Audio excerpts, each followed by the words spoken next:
sky, gazing far into the night. I raise my hand to the fire, but it's no use, 'cause you can't stop it from shining through. It's true, baby, let the light shine through. If you believe it's true, baby, won't you let the light shine through for you, for you, for you, for you, for you, for you, for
sees my own silhouette. I'm getting stronger, step by step. The clock is ticking, but there's no time for regrets. I've been flying from town to town, from London to Taiwan. I've been all around the globe, trying to protect your soul. We are heroes tonight. We will fly above the sky.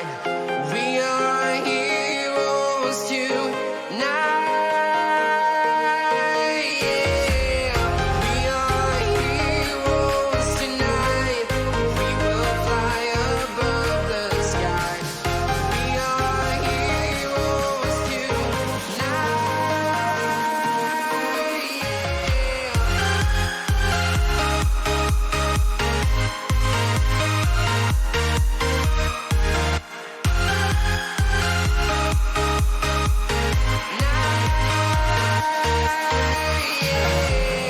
Feel like a dynamite, ready to explode right up in the sky.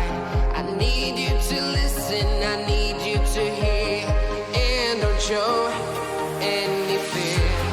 I've been flying from town to town, from London to Taiwan. I've been all around the globe, trying to protect your soul. We are heroes tonight. We will fly above the sky. We are heroes tonight. Yeah.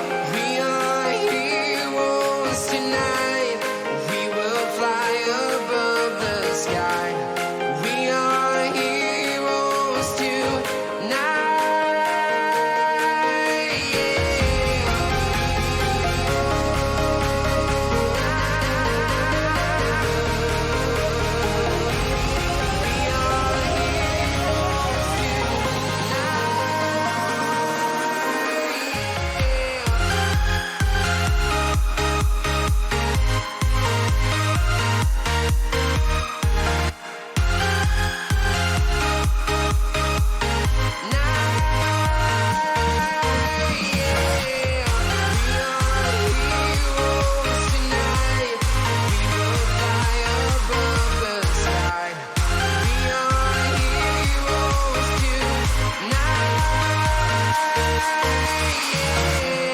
I've been flying from town to town, from London to Taiwan. I've been all around the globe, trying to protect your soul.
Hello and welcome to the English broadcast of the Fearless Vanguard Grand Final. I know we're excited, and I know you guys at home are too. To catch everyone up for returning viewers, this is going to be a wacky game. The style of this tournament, once they play an agent, they will not be able to play that agent again in the next map. Ethan, what do we think of that? It's a crazy format, Ellis. I'm not going to lie. It basically means that if you're a team, you want to pick the best composition as soon as possible so you can get that advantage, you can get that map up, and it means that the further down the line you go in the tournament, then essentially you're left with the worst agents in the map pool. So if, for example, if we're playing Abyss, you want to make sure that you've got the best composition that will give you the best advantage to give you that map up straight up into the game. I mean, it's crazy, Alice. Like, we're in for a banger. We really are. I completely agree. It's kind of working with patchwork. You see, maybe you have a Jet one game, but if it struggles on a map, you have to be very, very careful what kind of composition you're playing on maps. What are we expecting to see? I mean, just in terms of duelists, Ellis, you can't lie that in this current Valorant meta, there's two duelists that stand out, and it's Jet and Raze. Neon, with the recent buffs, does have an advantage now in the map pool. But for agents like Reyna, ISO after the nerf, you're not really going to be favoured in the map with these agents later down the line. We need to have that sort of dive agent. That's why if you're Blater or ESSR Esports, you want to finish up this game in a 2-0 fashion, as clean, as comfortable as possible. Otherwise, you're just... It's so hard later into the map. It's really crazy format. I mean, these teams have been going at it for a while, and the rivalry is really there. I mean, congratulations to both of them for making it this far. It's been a difficult one. But let's talk about the map pool. Let's get really into it. Like, I'm not really sure what can we see. I mean, also, thank you so much to Reggio for the prize pool. Look at this. This is come on, that's a prize pool and a half. Yeah. If I've ever seen one. And an MVP bonus. Yeah, there's a lot on the Reggio. line here. I mean, both teams are going to take this as serious as possible. Both teams are competing in Contender League within Premier, and I'm pretty sure last time I checked that Blater are currently ranked 12th. However, ESSR Esports are 20th. So these teams are used to competing within the same sort of bracket. So it's going to be a close game no matter what. Right, just a minute to thank one of our sponsors, Coase, for providing this great institution and these facilities, the world's first university-level institution dedicated to the business of esports and gaming, offering a wide range of degrees through the lens of esports from their campus in London Olympic Velodrome. We are also the exclusive university partner of British Esports, who are the UK's next body for esports. That's brilliant, isn't it? It's great. So yeah, just want to highlight quickly the match-to-match or head-to-head lineups currently. There's two duelists that I want to specifically call out here because these guys are crazy. Just for the viewers watching at home, we have Radiant players within the lobby here, both current and ex. This is going to be a banger of a series. These guys are competing at the highest level, competing in ranked games with the likes of DRX, Gen G. So they're going to be used to the highest of competition. I'm excited. I really am. I've got goosebumps. Like, my hairs are sticking up. I really nervous. But let's go into map select. Oh. Ethan, is this the first time we're seeing an Abyss? I think so, Ellis. Now, despite what people might be thinking, of course, VCT Champions is currently going on, and we have already seen Abyss being played in the VCT circuit. Essentially, DRX did play Crew yesterday, another Korean powerhouse, and the compositions that we're sort of going to be looking at is like a Cypher, a Jet, an Omen, a Sova, a KO. But then you've got to think later down the line, do you want to save that Sova for a Sunset, for the Shock Darts, for the Cypher trips, or do you want to maybe save it for Ascent, you know, if you're planning to go the distance? This is why, guys, the format is so important, and the agent select, honestly, is probably the most important part of the game, because you've got to be able to be flexible. This format and just tournament overall, it congratulates and it promotes the most flexible players that can play multiple agents. If you're an initiator, you can't just be a Sova main. You've got to be able to play Fade, play the KO, play the Gecko. The map select says so much. And coming into agent select, wow, okay. So that's in terms interesting. I mean, yeah, game one, LSZ Esports do opt for the meta composition on this map. Like I said, we do see a DRX comp. This is the most prominent composition that we've seen so far. However, Blater decide to go for a bit of an obscure comp. It's not awful, and I do quite like the Astra. The Astra does allow the team to sort of place those cross-map smokes. And of course, we've got the Gecko and KO instead of course, the Sova, which is interesting because there's a lot of flashes on Blater, so they're not trying to go for the recons or the reveals like you would get with a Fade or a Sova, but they just want to abuse with flashes. And of course, the big standout is the Cypher instead of the Killjoy, which, like I said, again, to be honest, this is a Cypher-dominated map. Now, if I'm going to guess, I do think Blater are going to probably pull out the Cypher on a Sunset instead, which is probably going to be their bread and butter, I would assume, if they're going for that sort of agent pick. So, yeah, I mean, looking at the agent select for Abyss, it's going to be interesting. It is. I think they're really saving something. Blater really... They probably practice with this composition probably a lot. They're going into this grand final. It's not just on a whim that they're picking these agents. The Astra and the Gecko I really like because maybe they're saving a lot for the second and third map. I mean, they are very util heavy Sunset if you want to deny that Cypher, but we won't be seeing Cypher from LSZ Esports, will we? No, and I mean, like we said, there's a lot of money on the line here. Teams like LSZ and Blater, they would have studied the maps, they would have studied the compositions, they would have analysed their opposition's map pools, and they 100% know what they're doing. And it is a game of chess here. Like, it's not just normal Valorant where you're sort of picking your comfort composition, picking your comfort agents. You've got to think, what do we want to use instantly for map 1, and what do we want to use later down the line to give us that advantage on, our opposition? I'm excited, Ellis. We get to see some banger Korean gameplay. Ellis, for the past 3 days, I've watched Genji annihilate Sentinels, DRX obliterate Q, and now I get to watch this. I can't wait. It's going to be great. You are just so for Korean Valorant. That is you all over, isn't it? What can I say? I'm a Pacific fanboy. Yeah, well, I'm an EU, so I don't really like talking to you about that, but we can agree on this. This is going to be an insane game. But thank you so much to Soup Live. That is one of the sponsors. Soup is an international live streaming platform backed by the people behind Afika TV. Soup will be broadcast lots of esports, such as VCT, AVL, LECK, LEC, and GSL, and more, as well as baseball and original content from individual creators. So thank you so much to them. But as our players are getting ready, I just can't really wait anymore. Yeah. I'm just sitting here. I'm jumping around. I'm kind of nervous. I want to see what's going to happen. How they're going to approach the first map. It's going to be difficult. Yes, I understand.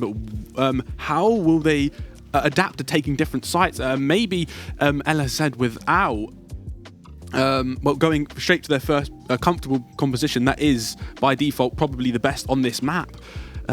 Is it just going to be a stomp? I don't think so. Just something to highlight. Both teams, Ellis, haven't played Abyss yet. So whether they were saving it for later into the grand finals or they just wanted a little bit more time to prep and really sort of practice the map. Of course, Abyss is still relatively new. The composition for the meta isn't necessarily fully identified yet. So I think this first map, despite LSZ picking it first, is a bit of a 50-50. However, I do favour LSZ Esports just because of the composition. Not only that, but I'm a little bit of a fanboy, if I'm honest. I've been researching every single player statistics on both their tracker.ggs, but also the statistics throughout the whole tournament. Hyun Seo has to be one of the most exciting players within this tournament. He's LSZ Esports' duelist player, and Ellis, I just want to highlight a statistic for you. This guy, okay, throughout the whole tournament has had an ACS of 293. That's absurd. I don't even know. That's a lot of damage for a lot of less deaths. I mean, what an amazing amount of kills. There's 115 over in this tournament. That just blows everyone out of the park. Some people like Taehyun and Jo Ho have a similar 103 to 104 on the other side. But I think we are just about to go into Abyss, and I'll put our hands together because this is going to be a match. You're going to love this. I can't wait. Put me in the game. Let me see Pistol. I want to see it. Oh, I'm expecting Sheriffs. I'm expecting a couple Ghosts, maybe even a Frenzy. Let's be dynamic here. I want just a little bit of oomph in the first round. About a Frenzy, Oh, Alice. no, I want to see it. No, I don't know about that. I think you're overcooking. But I want to see... If I see 2 Sheriffs, I want to see the Gen G buy coming straight out the bat. Gen G, of course, they won VCT Shanghai. What made them win that event, what gave them the biggest advantage was the double Sheriff buy round. And as we see, coming into Pistol, we've got a lot of Ghosts. Not so many Sheriffs, but that's completely fine. I mean, let's just see what they decide to do. I mean, there's 5 seconds as we go in. It's a pretty decent buy coming up from both teams, quite similar. We're going to the side. Oh, look at this attack. I mean, it's quite a simple setup from the Cypher here. Just the cam for so much information gets broken. Yeah, I mean, here we see just really, really slowing the pace down, seeing if there's any sort of reaction. And there we see Hingu come out with a kill onto Omen. That's a really big pick. That's your controller down within the first 30 seconds of the round. I mean, what a pick from Blater. It's a minute and 10 left on the clock. They're just going to slowly contact into A. I think they're just going to slowly creep close to this Jet. And now he goes down, gets traded instantly by Blater's Gecko. Just dashes in so quickly. Clearing sight, it's just no one there. Taking his time, clearing every angle. And look at that, the Killjoy lineup for the bomb and the Wingman plan instantly going down. Guys, I just want to highlight the 4 out of 7 ult orbs. If you can get that Gecko ult online. Oh, big pick out of Rayon. And here we see he comes down. He's got the discipline within him, holding for that tower peak. This is looking difficult. Big pick out of QCK1. One enemy remaining. A good array of trades coming out. Just a Wingman just to reveal the position. And QCK1 gets another pick. Now it's a 1v2. Time is ticking on. He has no cages.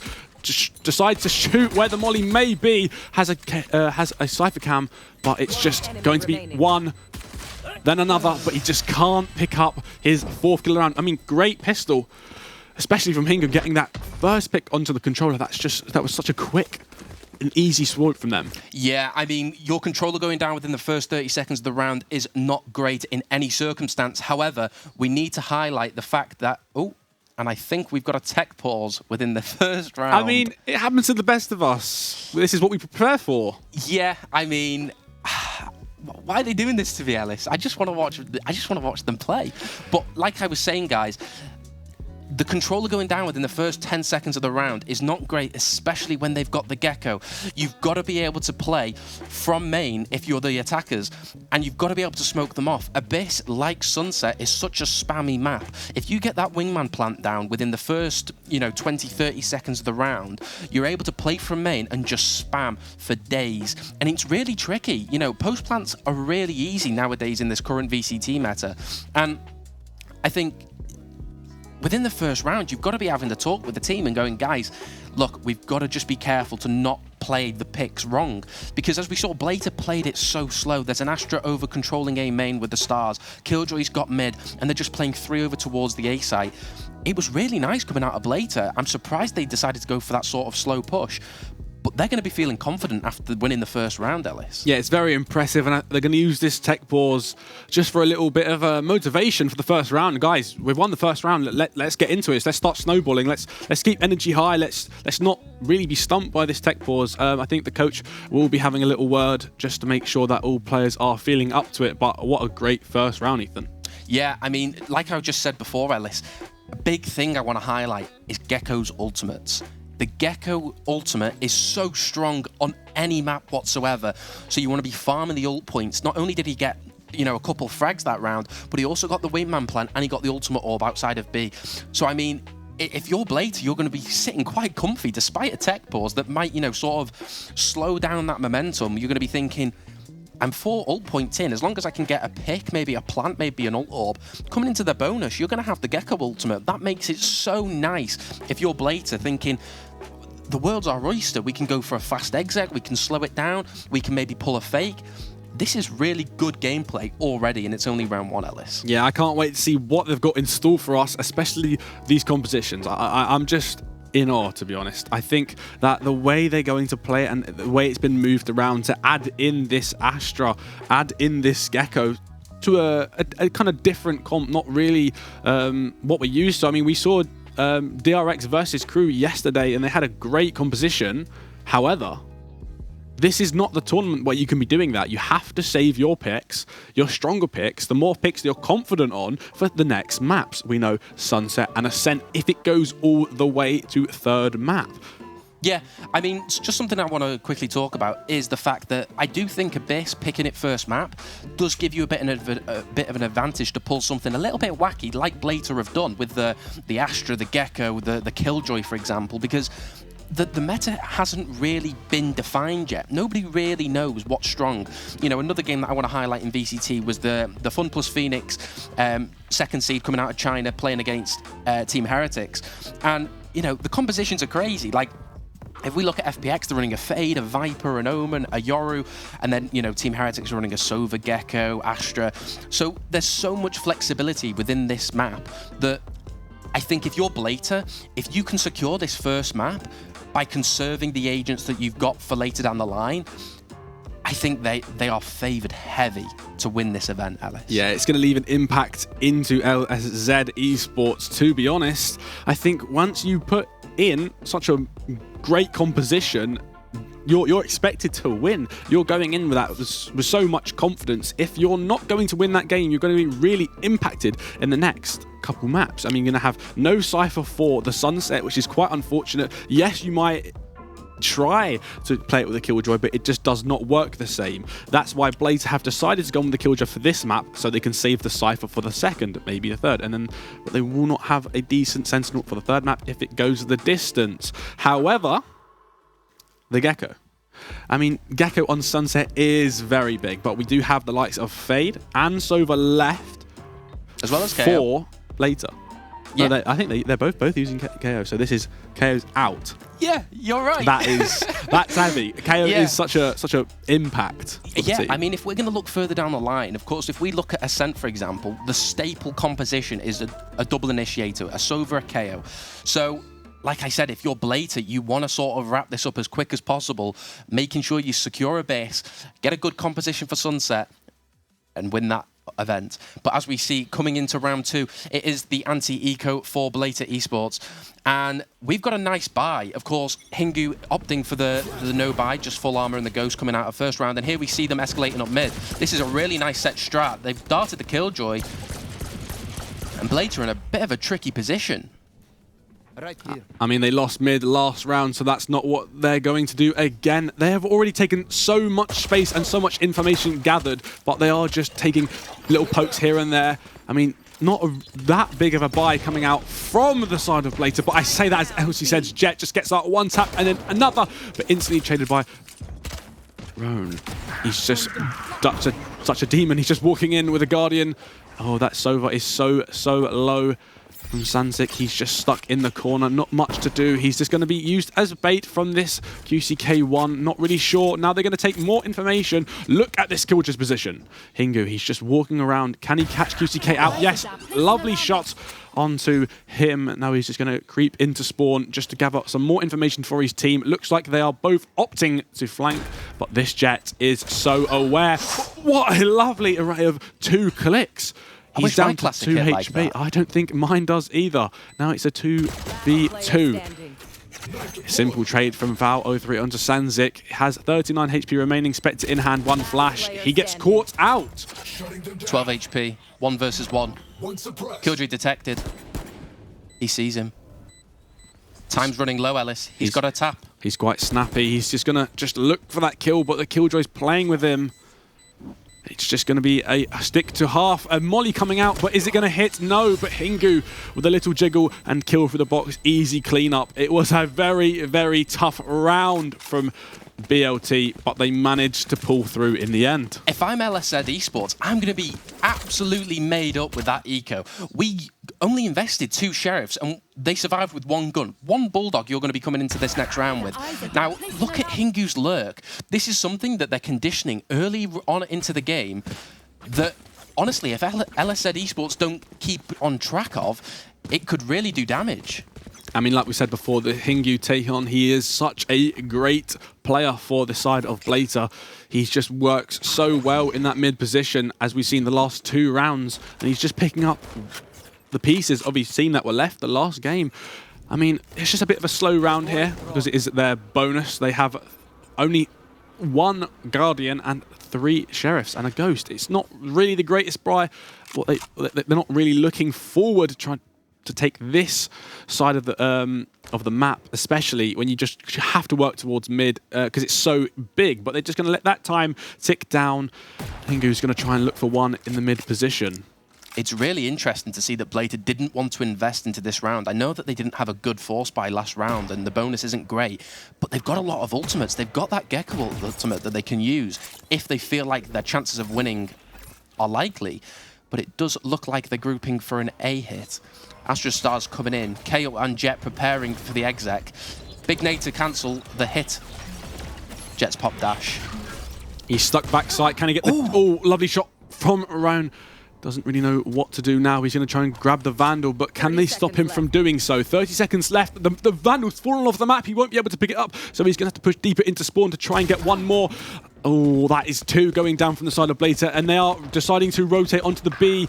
Cypher is still up. Hingu gets a pick from mid, then gets simply traded from QCK1. They're kind of just walking around. It is a 2v3. That's another one from Omen from LCZ. He's just going to jump through that smoke to try and take him out. QCK with the lovely spray from the information, and that's 2-1. Yeah, I mean, really nice round. I think something that Blater really need to do early on into this game is maybe starting towards B, breaking the Cypher util. Otherwise, they can all over-rotate LSZ Esports over towards A site because the trips are online, the cam is active, so any sort of lurks, any sort of fakes will be spotted by the info. But I mean, here we see coming into the next round a pretty stacked buy all together. But look at the ultimates on Blater Esports. They have a KO ultimate and a Gecko ult. If they just go for a fast exec, the likelihood of them winning this round is absurd. I mean, it's completely ridiculous that they are both ultimates up are going into the 4th round. I mean, we're just going to be just creeping around the like of B main. It's going to be a fast exec because we have the Gecko ult coming out, but it just does not connect to anyone. They have good information. Rain gets a pick onto KO. And another from Val. A decent Cypher setup so the likes of Omen can get one. And it's just not really what their Blater are looking for. I mean, they are in a good position. Hingu takes down Omen. Takes down another. What is this? It's just an array of shots. Like I said before, it might just be it's almost like a Picasso. It's a painting. It's a collage. It's brilliant. It's beautiful, one Alice. after the other. I am not going to lie. Now, I just want to highlight Hingu here. Taehyun, he is an insane sentinel. Looking at the statistics, he's had a 265 ACS throughout the whole 5 games of this tournament, which is really impressive for a sentinel. And he is actually got the highest ACS of his whole team, which is kind of crazy when you consider like the duelist is usually at the top with the ACS. Seeing him come out with lineups for the Cypher trips, you know, to sort of, instead of we don't have a Sova, we can't really get the KO nade in, so let's use the Killjoy mollies. It's really creative. I mean, as we go into round number 5, it's just going to be the same sort of B setup that we did before. The KO is still available, but the Gecko isn't. It's only 4 points away. Good lineups coming out from Val03. That's Taekyung. I mean, a lovely bit of just tomfoolery. Yeah, it was, to be honest. I'm not really sure what I could say more about that. I mean, great util coming out from Taekyung here. Sanzik, he's just walking around. This is a pretty decent flank, but the bot may be aware. He gets taken down. If Blater give LSZ Esports the picks with the Sheriffs, there is a chance into this round. Here we see Gecko struggling on the kill with Omen. Does pop the molly to delay the retake. This is getting too close for comfort here. Val picks up one. It's a pretty decent TP, but he just gets traded out. And that's Taekyung with his 3rd of the round. What a prominent player from that round. Great util, great lineups, and didn't even have to use the ultimate. Didn't even have to lock down anyone. But what is this? Yeah, I mean, here we're really seeing one of the main criticisms of Abyss, where this B site is so hard to hold. You've got the KO nades, you've got the Killjoy mollies, you've got so much util to prevent you from holding this site, hence why they're playing the Cypher. If things keep going this way, I will want to see a coach timeout here just to talk about how we can maybe deal with this defense a little bit different. But credit where credit is due. Blater are making this very, very clean. I mean, yeah, they are It's just the same sort of setup once again. They're just, if it's not broke, don't fix it. That's my philosophy on trying to take the B site on Abyss. It's like Hingo, he's just walking around mid, scouting out. He does get taken down in the first 30 seconds of the game. That is quite terrible. If they decide to commit to a site, they will have no flank watch or anything, or mollies for post-plant. Yeah, I mean, here we do see Blater opting for a mid-reclear just to sort of see if they can get any sort of picks, you know, any sort of rotations. But look at the contact play coming out of Blater, playing silent. Will KO expect it? He jiggles. He gets taken down instantly. I mean, what can you do against the two mighty forces of the Jet and... Oh, I mean, close call. QCK is just walking up closely. This Jet is just on fire. Rayon is crazy, Ellis. If this isn't a Korean Jet, I do not know what is. What a performance coming out of him at round 6, Ellis. I mean, Shim, just what a player. What a lovely shot. Oh my, and a lovely second. It is now a 2v1 in the blink of an eye. A great molly coming out. And the third to secure the round. Wow. Wow. The rivalry between these two Korean Jets. But I mean, put it in the Hall of Fame. But thank you to our sponsor, Hall of Fame. I mean, what a round. As we saw there, the exec didn't come out, so it was a little bit difficult. If I'm looking at how they're playing this sort of round, it's very slow, it's very contacting, and to be honest, I'm not a fan of mid on Abyss, so the mid rounding was clearly let's contact up, see what we can get, but if we come into round 7, the buy isn't great, Ellis. We've got 3 rifles on board. Of course, Jet is going to pop knives. I'm actually curious what KO's going to buy here. It looks like he's... Oh, we have another tech pause, it looks like. It's okay. I mean, we've already had one, but it does give both sides just a little bit of a breather to talk about what's going on. I mean, is this B hit still working? Are we still taking mid in the best way possible? I mean, what a great bit of mid-rounding from Blater. It's just unfortunate, this rivalry between the two Jets. Shim from the side of Blater, and then Hung Sao on the side of LSZ. I mean, both Jets are clearly getting warmed up, of course. Rayon, Juhun, is clearly a little bit more warm, a little bit more ready. You know, he's been in the aim lab since like 6 o'clock this morning, so he's locked in and ready to dominate. But here we do see that round, we did see Hyunse sort of have a better performance, sort of getting those kills, getting the clutch for allowing the defuse on the Omen. And I think it's impressive. You know, we are really seeing a high level of Valorant being played. And for a map that's barely been out in the actual pool, I'm impressed. Yeah. It's starting good. It's almost like they have practiced this.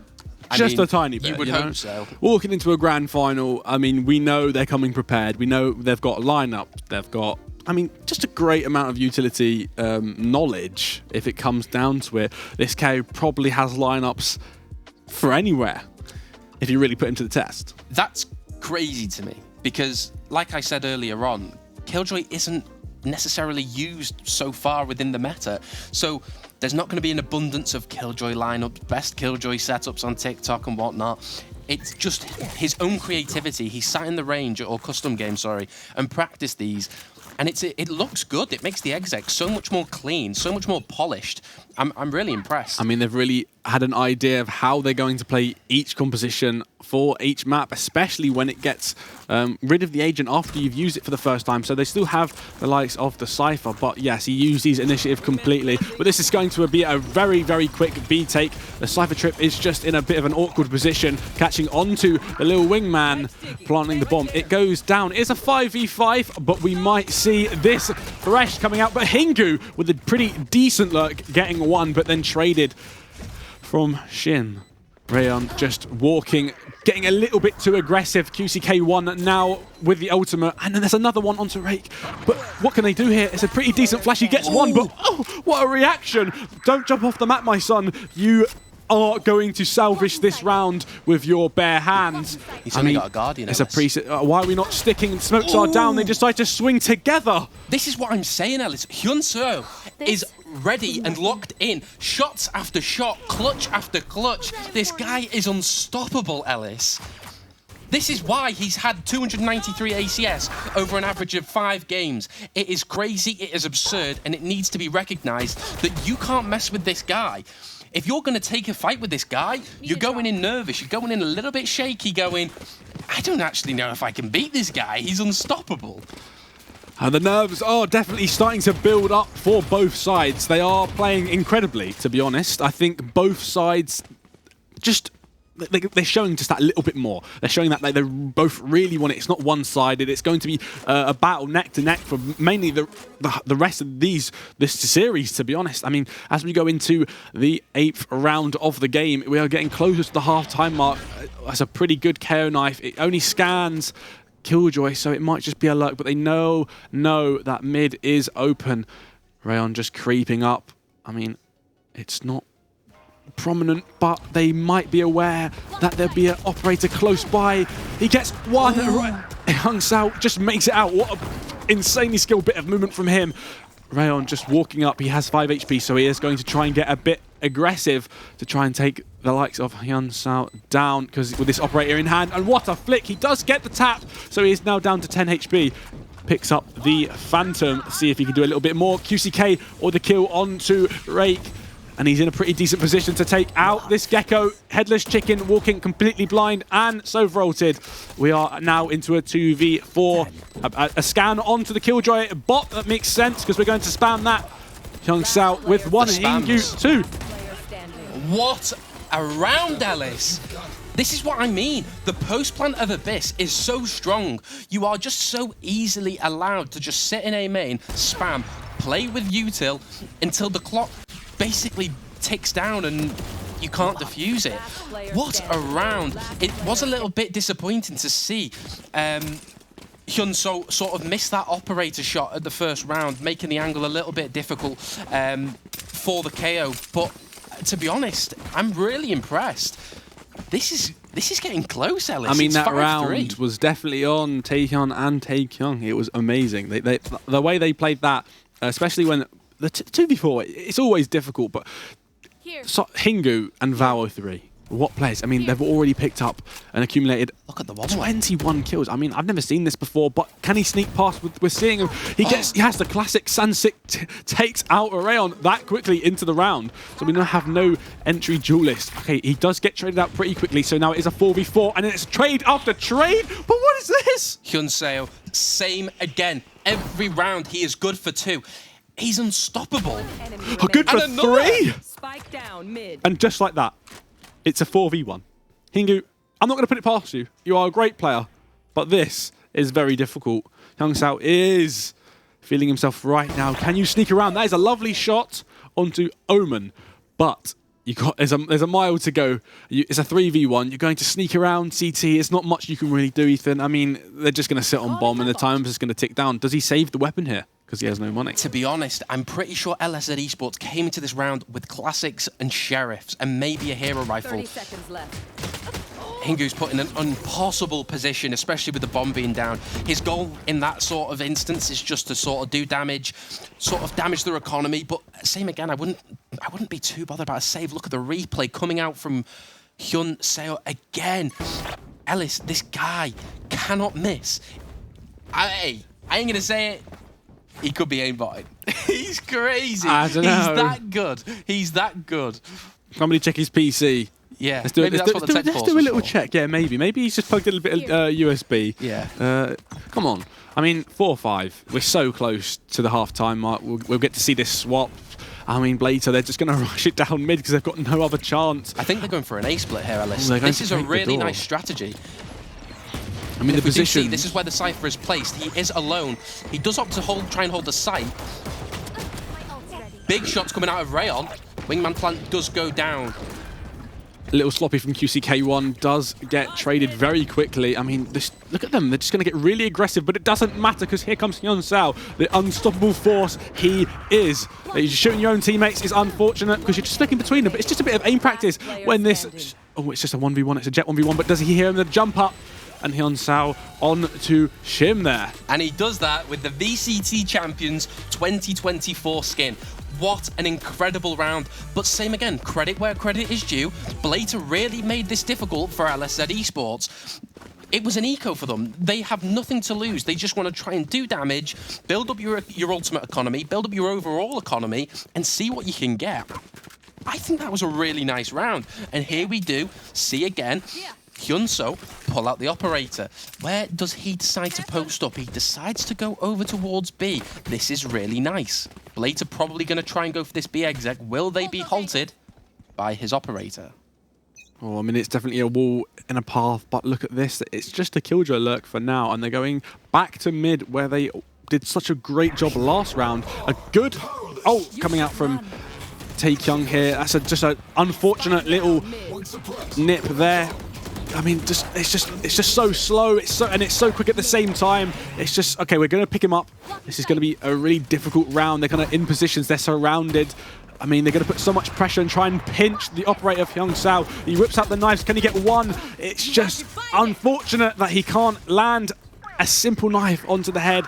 But the trades are coming out here and there. It's a 3v2. QCK1 and Lynx are just going to push around this. Astral, he walks out with so much confidence. A good Omen Flash coming out. Both are blinded. They're going to put so much pressure, just jiggling around. Can they get one? He gets one. Rake with the trade. QCK, it's going to be very, very difficult now. It's going to be just a slow little jiggle around the smoke. Who can play?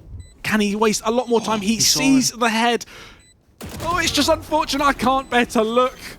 Ellis, Oh, that is one of the most beautiful rounds that I have ever seen on this Abyss. Never mind DRX crew, never mind Heretics FPX, Blater versus LSZ Esports. That was a lovely mid-split up into A that, honestly, they actually lost and they invested so much from the Killjoy ultimate to the Astral Wall.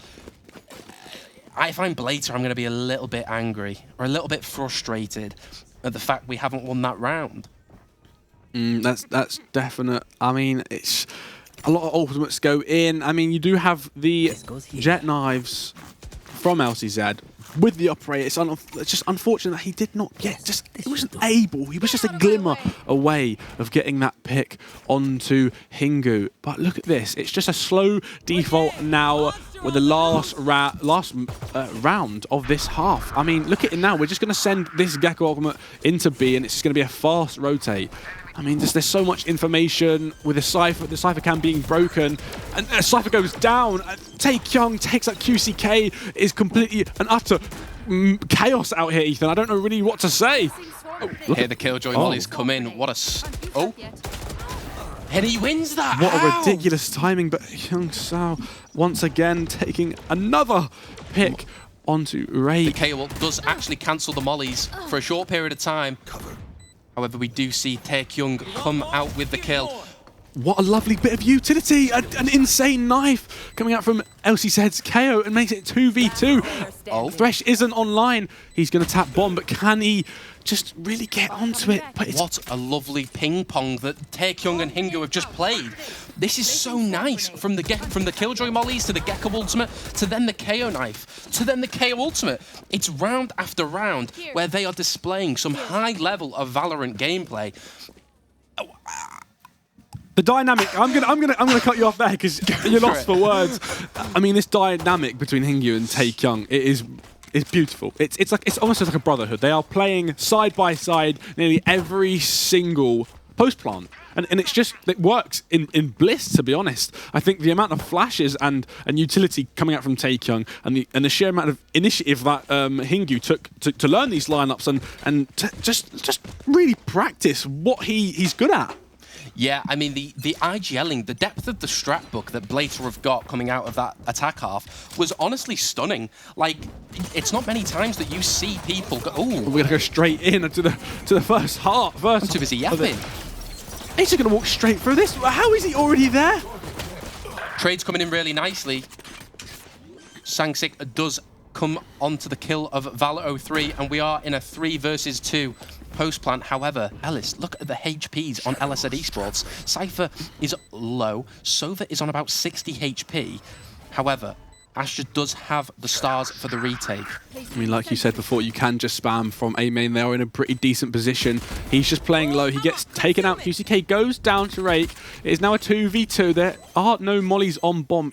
Hingu might just creep, try and get a timing out of this smoke. He catches him as soon as he walks in. delay. It's just the shock takes out Rake. It's a 1v1 jiggling through the smoke. He does take Sangsik down and has time to defuse because it is halved. Hingu, masterclass, yet again. This guy was unstoppable on attack. He's now proven himself on defense with this pistol.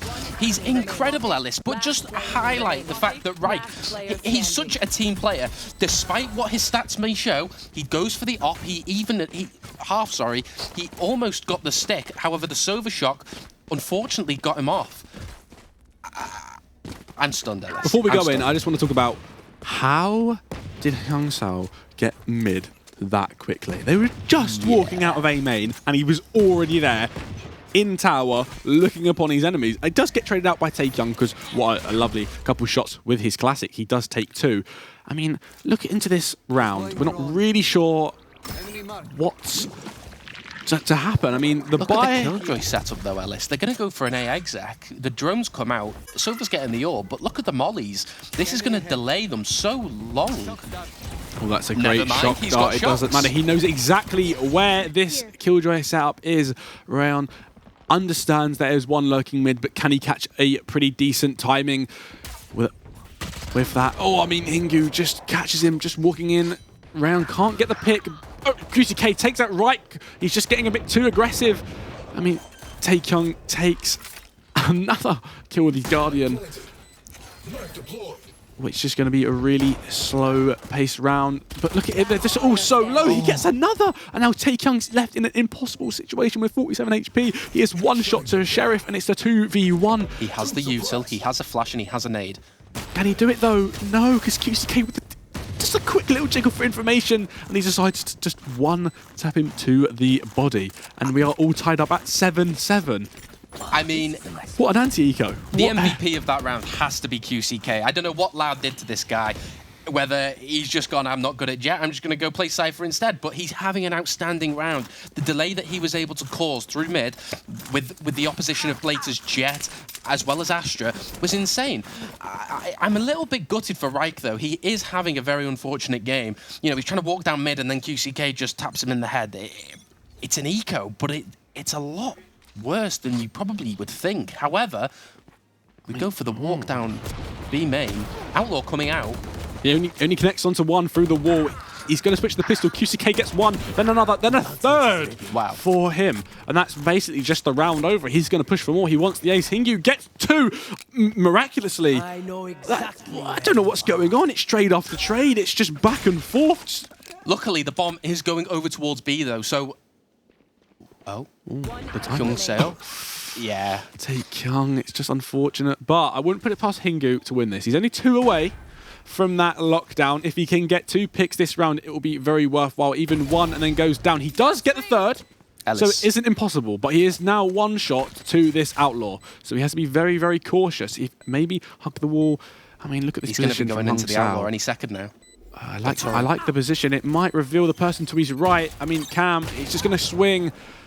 And just like that, we are 8-7 because Hyung Sao is just a demon with this Outlaw. That made me nervous, Ellis. I'm not going to lie. Seeing Hingu in situations like that, I instantly get butterflies. Not because he's good, but because he's got the potential to win any sort of fight, win any sort of clutch.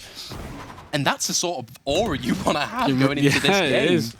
I mean, those trades last game, it was like Andy Murray versus Djokovic, back and forth, just powerhouses of sides, just coming at one another's necks. It's just, how can you go from getting 3 picks so early on from QCK for Hingu just to snap right back with a chef, get 2, but look at him. Oh, this is a really aggressive push, and I don't like that from Ray and Hyung Sao with another pick. I'm not sure how many kills he's on, but it might be a ridiculous amount, and Sansik onto the Gecko of Blater. And now we're in a 3v5, sorry. Yeah, I mean, it's just like really unfortunate to see Rayon struggling. Astra does get the pick onto Cypher. That's really nice. We want to see Wright get that confidence up and have that ability to frag to allow his team to get back into this game. Because if we're going to be honest, Ellis, the fall-off of Blater has been quite significant. Of course, Rayon not really having the impact now that he did earlier into the game. You know, all the players have now warmed up. Here we do see Hyunseo go for the walk up at B with his team and the bomb. Look at this play, Ellis. The reads that they have, the contact play. Blater just have to go for a stack over towards the site. The KO knife does come up. He is able to probably push a little bit closer. And Wright gets another pick onto the Omen. I'm going to love to see this amount of confidence from Reich. He is a little bit lower on the leaderboard compared to everyone else. Does not mean he's putting in the work. I mean, a pretty decent lockdown. I don't really know. It is too clear. I mean, Heaven and CT mostly, but I mean, the retake can work. If Wright does get this pick onto Sansik, unfortunately doesn't. Hingu gets one, Hingu gets two. It's now Wright versus Sansik, both really low. I mean, he has 2 smokes remaining. Can he just put one down? He does get tagged, and the ultimate, the Sova ultimate comes out. This is just an impossible round to win. Time is ticked, and Sansik picks up the third onto Wright. I mean, he did have double shock darts, so I understand why he probably popped the ultimate, but I'm not necessarily a fan of it. To be honest, though, if we look at the outcome of the round, it was really interesting. Blater did decide to use the Killjoy ultimate, though, and I'm not a fan of the ultimate's placement. I can understand the thought process of it pushing the attacker, more into the open so that Wright can maybe get a timing, but it's just, I don't think it's worth it, to be honest, Ellis. Here we do see Blater come in with the eco. 5 sheriffs across the board with half armors. There's a big chance that they can cause a major upset into this round, Ellis. I mean, Hingu has so much potential when you put a sheriff in that man's hand. It's almost ridiculous. I like the little 3 stack towards A. It's a default Killjoy setup, but we're just going to go straight in with the KO ultimate. And then Hung Sao is just taking so much space, and he gets one onto Hingu, so that is the powerhouse with the sheriff down. Can Rail make an upset? No, he can't. That is Hung Sao's 22nd, even would have been 23rd, but Taekyung with a lovely shot onto his head. Can he grab the Vandal to make this retake just a little bit easier? It is a 3v4. He gets another. That Vandal's going to cause a lot of damage into this round. The double flashes come out. Wingman. Oh, it's getting very close. Can he just maneuver himself around, try and get some timings on the players close left to him? Sunzik picks up Taekyung, and we are now 10-7 into the first map of this series. Blater have really let this map sort of slip out of their hands. I was so confident within the first couple of rounds that they were gonna snowball and they were really gonna get the momentum on their side, but it's looking really unfortunate for them. However, credit where credit is due. LSZ Esports are hitting some crazy shots, and it's player after player. BLT are struggling to get some players on the board, as we see Reich and Chim have a difficult time. But here we do see, I sense a fast B exec here, Ellis. They are going to go quite slow, though. The Astrostar does cause some type of delay, which is very nice. They do just hold the smoke, see if there's any aggro. Ellis, KO and Jet over on towards A site. They've just got full A info. They can get the rotations in, and Killjoy can just wait for backup.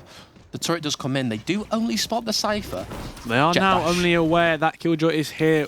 Was playing A previously, but Hyun Sao has just so much confidence. He just keeps walking in. It's an interesting smoke coming out from the likes of Hyung Jia. But it's just going to be now a slow retake. Hingu just unfortunately just doesn't really get that spray.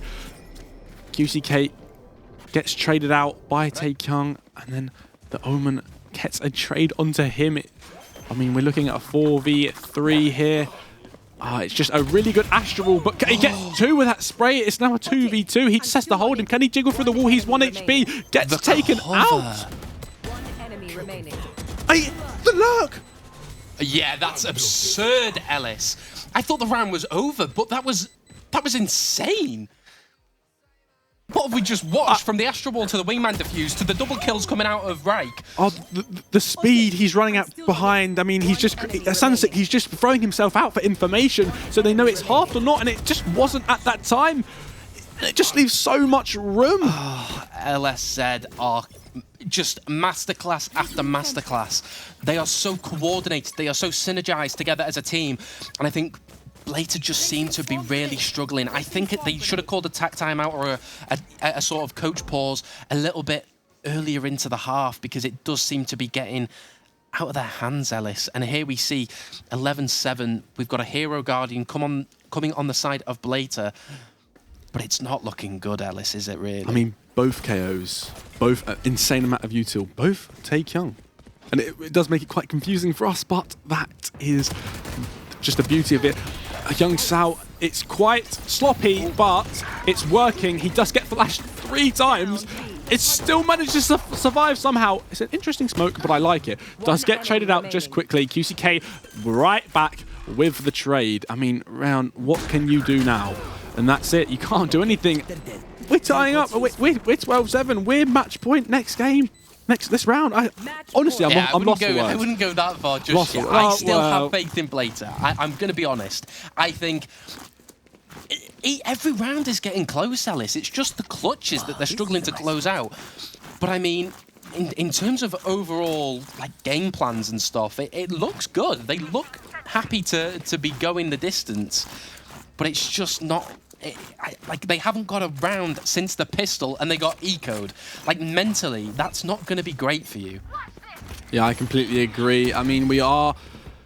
And that's here. A lot of info. Yeah. That's all 5 spotted within the first 5 seconds of the round. Here we do see Killjoy deciding to go for early space B main, and Astra just rotates. This isn't looking good.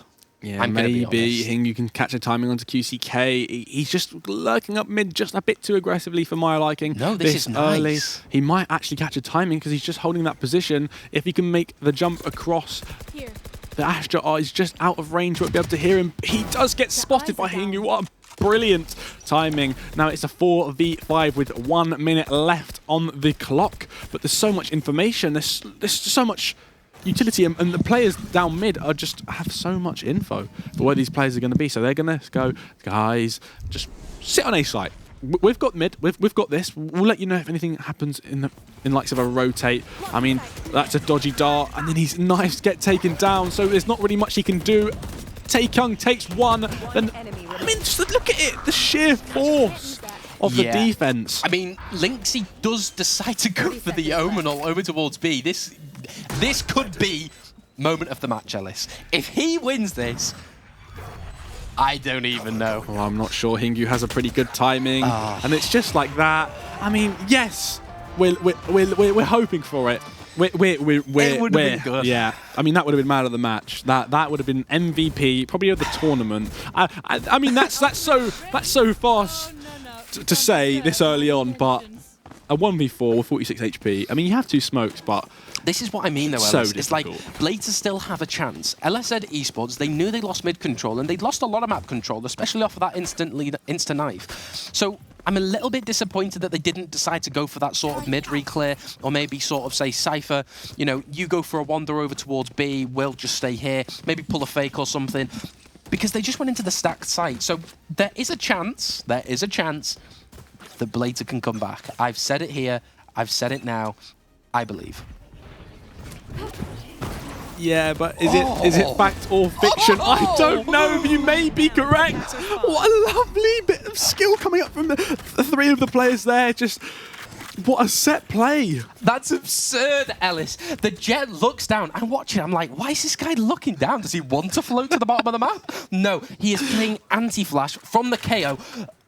Ellis, that is beautiful. I mean, you are Actually 4 rounds beautiful. down. You have to get a bit more extravagant with your plays, and that's exactly what they did. You're just talking about how they can come back, and if they do stuff like that over and over again, they certainly will, Ethan. The fact that they've done that at a 12-8 match point series shows confidence. It shows guts. Here we do see It's really LSZ so Esports down, as I said. going for the A split. The Jet goes dashing onto site. It's just sloppy, but QCK still manages to get one, and now it's a 4v3. I mean, this could be the match point if QCK just gets really aggressive, takes out round, and then Young Sao takes out another. He does not care. He's just going to stand for the molly, and that is the first map. I mean, What an incredible. How many? I'm not disappointed. I have saw more strats and mid-rounding and fakes and lurks in this than I probably did in the DRX Crew series. I'm going to be honest. Not to say that, you know, I've just watched a better game, but I sort of have. If that is the performance that they've been able to put up, both teams here, within the first map, I can't wait for Sunset, Ellis. It's next map, Sunset. We're going to throw it to a break. We'll see you guys shortly.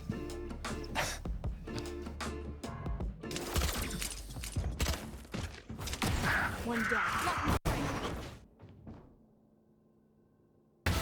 The eyes are down. Placing alarm. Duck, my ult's ready. One enemy remaining.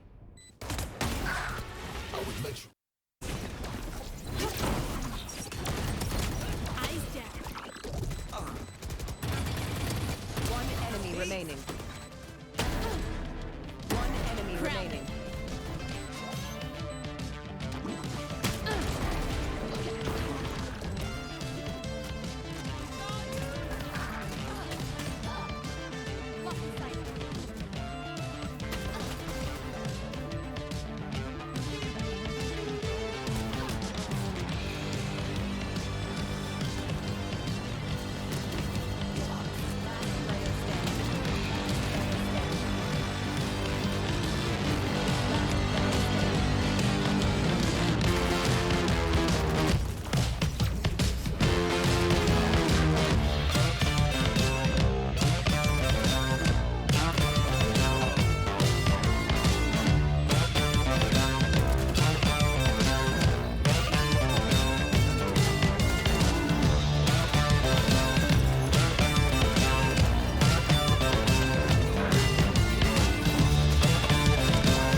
welcome back.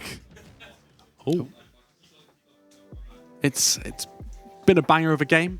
I mean, we're back now. We're so excited for map 2. We're hoping, we were just talking before, we're hoping it just goes that a little bit further. And we want to go to map 3.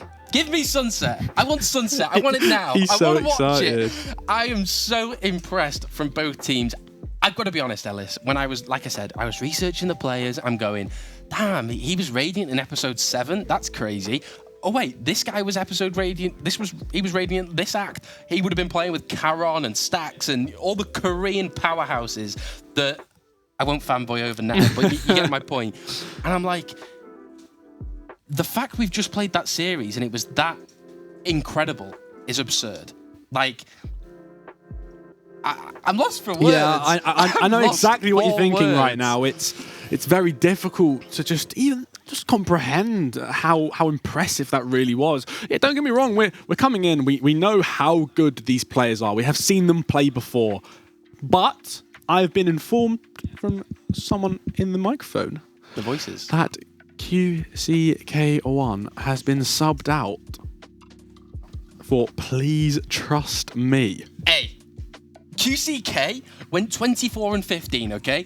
If you're going to sub him out, hey, you bet I'm going to trust you, because that is a substitution that I wasn't expecting to see. I would have expected, maybe a lesser performing player, but that's harsh, Maybe take Young 11 and 16, not too great, but 10 assists. He does still put his, kind of pulls his weight a little bit, but defense. I mean, this is going to be LCZ. interesting.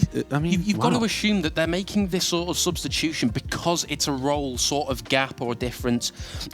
Like we saw earlier in today, LSZ Esports have gone for the meta composition. They've used a Jet, a KO, and a Sova, as well as an Omen. They went into this series going, we're going to 2-0. Because, Ellis, if you're going to go to Ascent and you don't have a Sova, you don't have a Jet, you don't have a KO, you don't have a Cypher or a Killjoy at that point, it's difficult. At that point, you're working with what? A Harbour Viper, Deadlock. Reyna comp? That's like a Paper X comp. I don't know.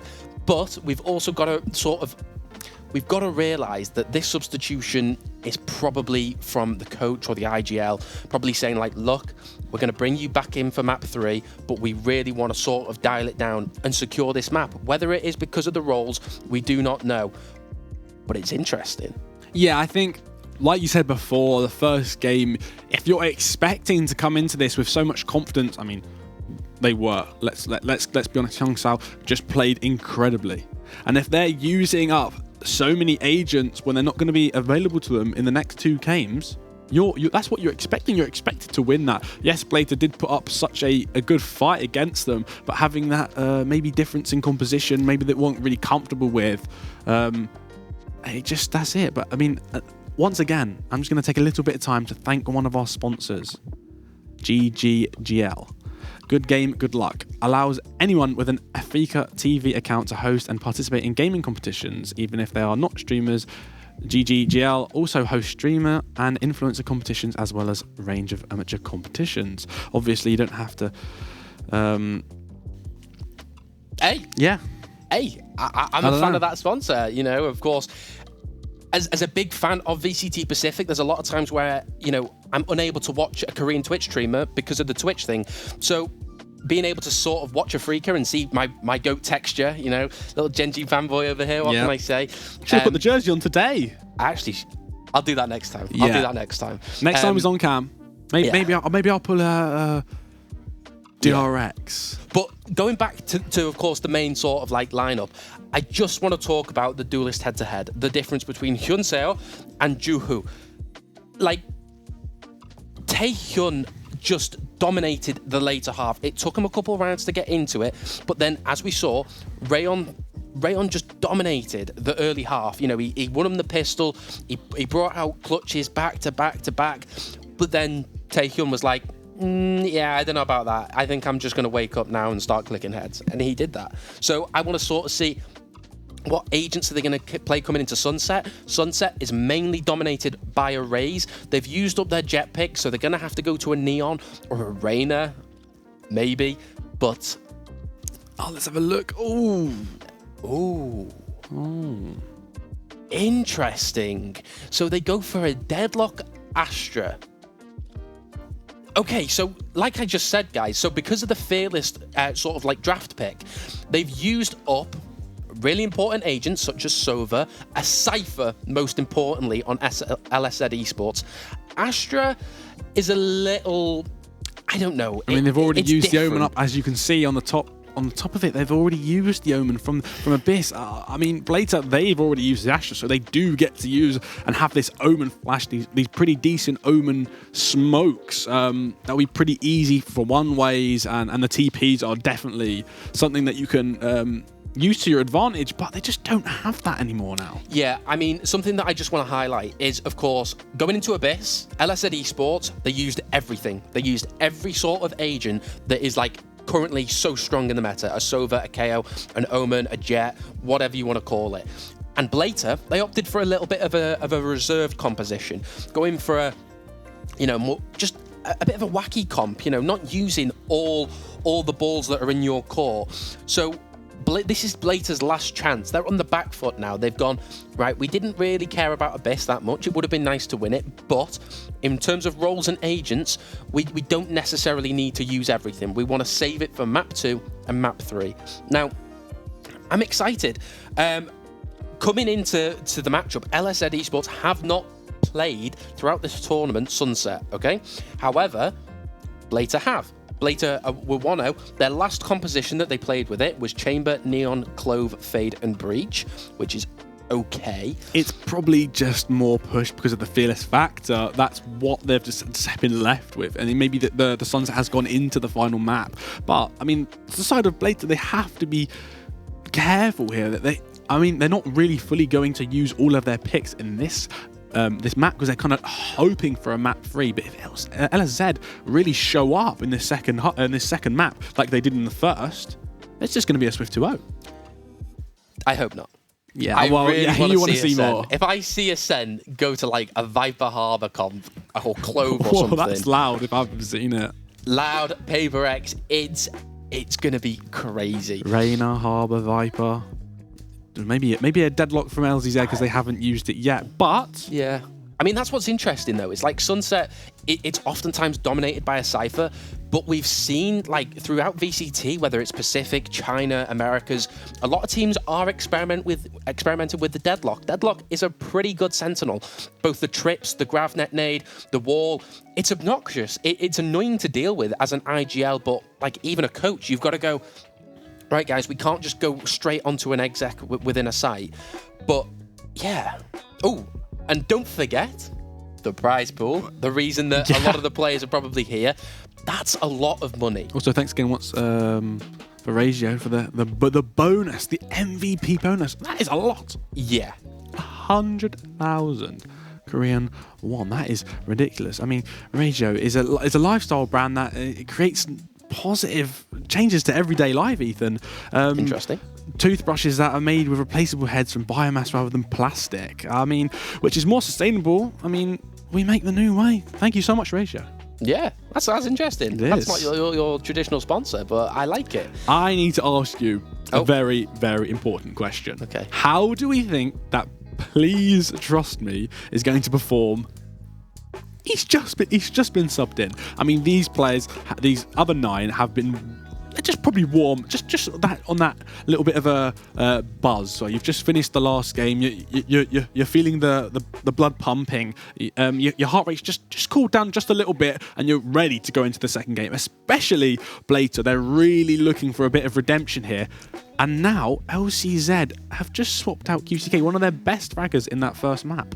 Yeah. How is he going to perform? It's really interesting. I mean, like, looking at the replays, you know, you're gonna see the standout players, and of course QCK is all throughout this sort of like montage, I guess we can call it. So it's interesting to know why they've done it.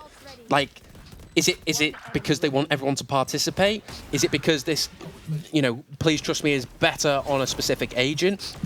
I don't know, to tell you the truth, but I'm going to trust him. You know.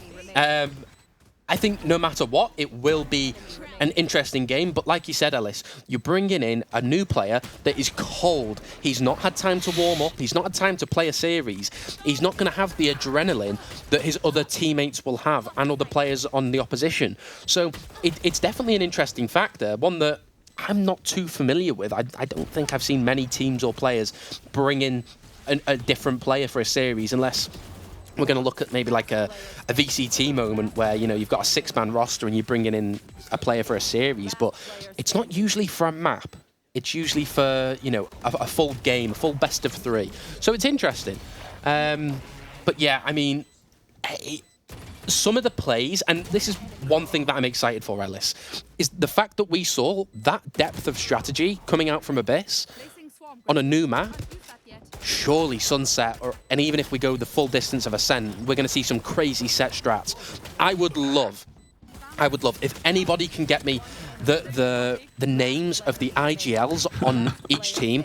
I'd be so grateful, because they both deserve medals. They both deserve every bit of this prize pool as the next one does, because the strats that they're calling on the fly, no timeouts, may I remind you, Ellis, no timeouts. I mean, it's incredible to go that length without any kind of... I mean, Support yes, we did yeah. have the 2 tech pauses that did give both teams a little bit of a breather, a little bit of a cool down. It's just, how do you stretch yourself that long? I mean, yes, you can have a little conversation with the team here and there, but I mean, you can't... going that distance without really... I mean, there's not much we have to change. I mean... Blazer really might have needed, because they lost a lot of rounds in a row. They really struggled to recover from that pistol, but you just didn't really get it. This was a lovely round from Rakia. It's just so unfortunate. Look at this wrap all the way around. Sangsik sacrifices himself just in front for so much information, and he's just caught both of them lacking. Yeah, I mean... you can tell just off the first 3 rounds, both teams are insanely prepped. From the executions coming out of Blazer, with, you know, the set piece mollies, the flashes, the dashes, everything. It is beautiful. Thought you were going to a little rhyme there. The flashes, the dashes. No, it's not quite. No, but you got a little dance to go with it. No, not quite. Maybe if they win. But all in all, like, what's great about this structure and this overall format is just how it promotes, and it almost benefits players that are flexible. Like, the fact that you could bounce from a Clove to a Harbour to a Viper or an Omen or something like that, that's the beauty of the Fearless tournament. That's the beauty of everything about this format. It's not a traditional format that you would see in like a high-level VCT game, but I've got to say, I'm quite keen of it. It's nice, it works well, and it's different. Not everybody wants to see the same sort of format for a Valorant game. You know, I've watched so much Valorant over the 4 years.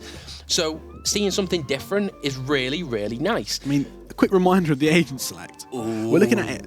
I mean, the Breach and the Neon can work incredibly well together. Neon is going to be beautiful. I want to know who's on Neon. Well, I'm not. I think that's Rayon.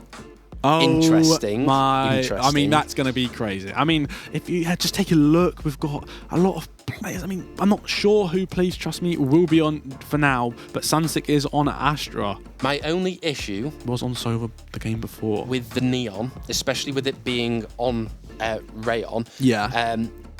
Is just how 50-50 Neon can be. Sometimes you can be playing Neon and you are like Aspas. You are like, I can't do anything wrong. I'm perfect. I'm getting everything that I need. The stuns are beautiful. The walls, the dashes, everything. However, there's another side of the coin. There's always another side. Of course, where you just run in and die. But you've got to acknowledge the fact that they've got a Breach, they've got a Sova, so the Neon's not going to be going in blind, and he's not going to be going in disadvantaged. He's going to have enemies that are constantly stunned, and he doesn't have to have some crazy stun lineups. He can just run in and go, guys, I just want you to, you know, sort of support me, whether it's with the Astra Stars, the Omen Flash, whatever, and that is doable. So it's nice. But there is a guy called Hyunso, and he is dangerous. Well, Sansik is the IGL for LSZ.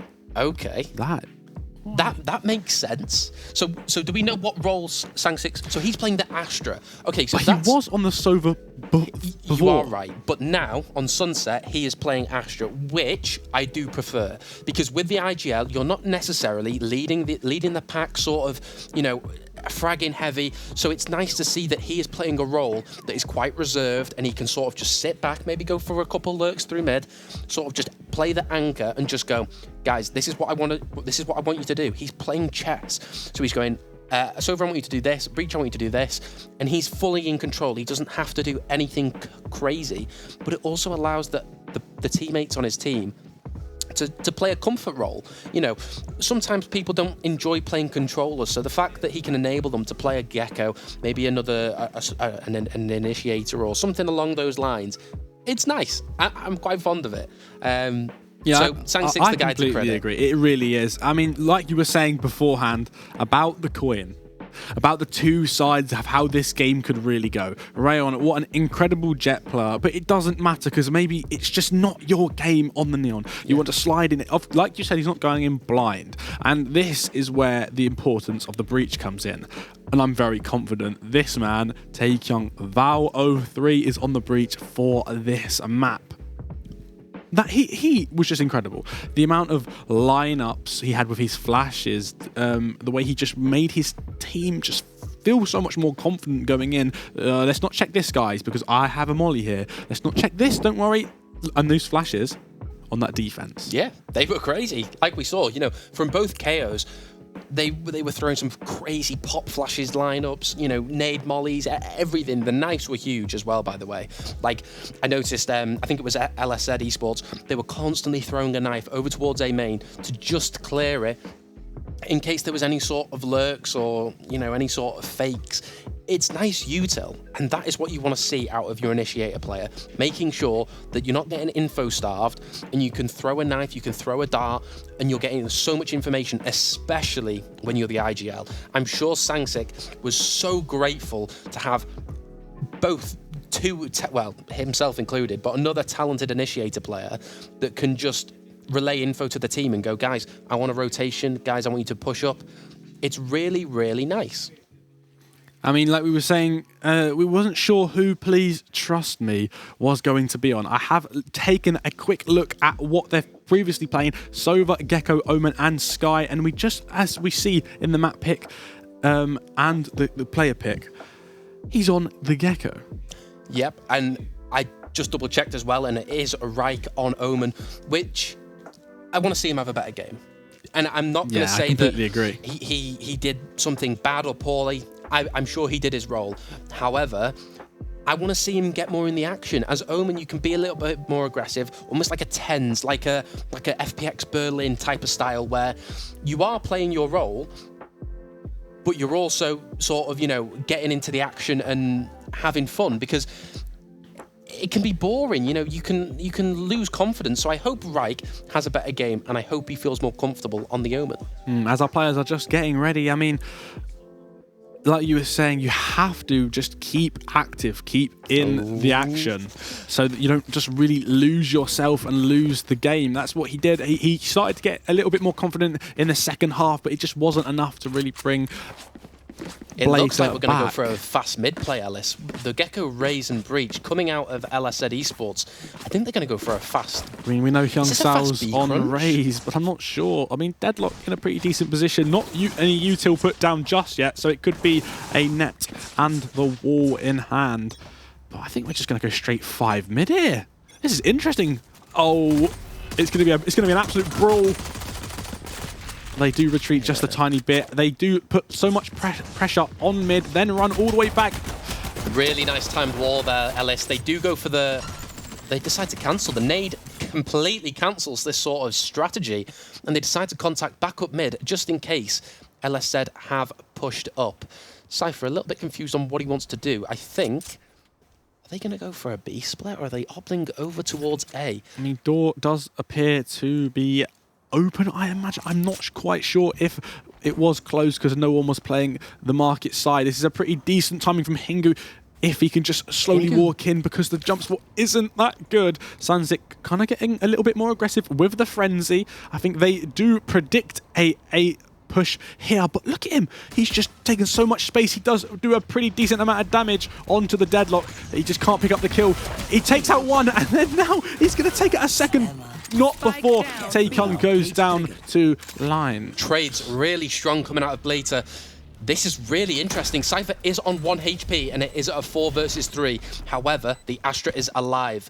They go for the double flank with the Astra late lurking through market. Razenade coming in off of the breach stun. Sova Shock to just delay. Yeah, but it is Hyung Sao. He's just going to tap away and just take a pick. Rake, that's a pretty good pick onto Sang-sik. Getting his confidence up now is a 3v2, but I wouldn't put it past these two incredible players of Taekyung and Hyung Sao. Really well timed Omen Blind to just delay the smoke and stun coming in. And just like that, the round is over. Rayon having a really strong start coming into this round with the Frenzy. He didn't take a ickle bit of damage that round, Ellis. Why? We were saying before about Please Trust Me getting warmed up, and it doesn't really help that you're not getting maybe a single bit of damage in the pistol. Yeah, you had a pretty decent flash, but it just couldn't connect onto everybody. So you're kind of just swinging into the open, really.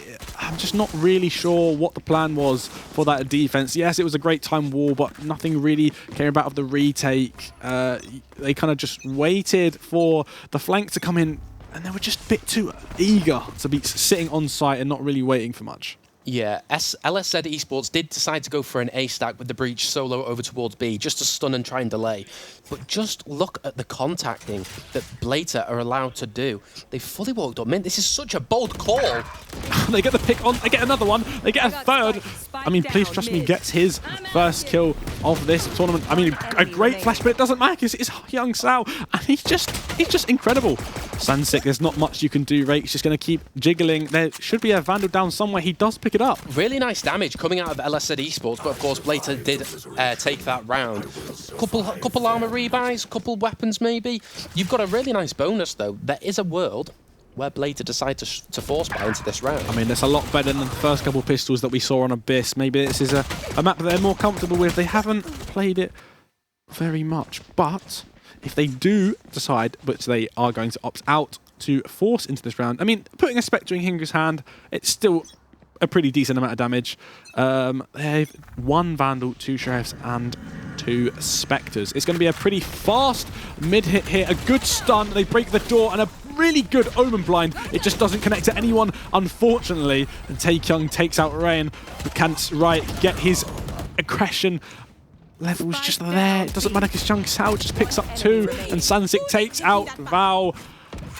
Taekyung, Hingu, what can you do? You're even going to get a 1 because Hyung Sao once again with a 3rd kill. To be honest, Ellis, that was a really nice round called by Blater.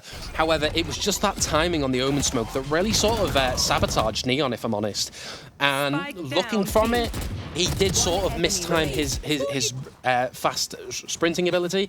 So it is a little bit unfortunate. However, I like the conditioning that Blater are doing. They're not scared to fight mid. They're not scared to go for a market crunch. They're not scared to go fast. It is really nice, and we're only in round 4. I think Blater are getting a bit sick and tired of what Hyung Sao's getting away with here. He's got 5 kills already in 3 rounds. He's only 1 away from the showstopper.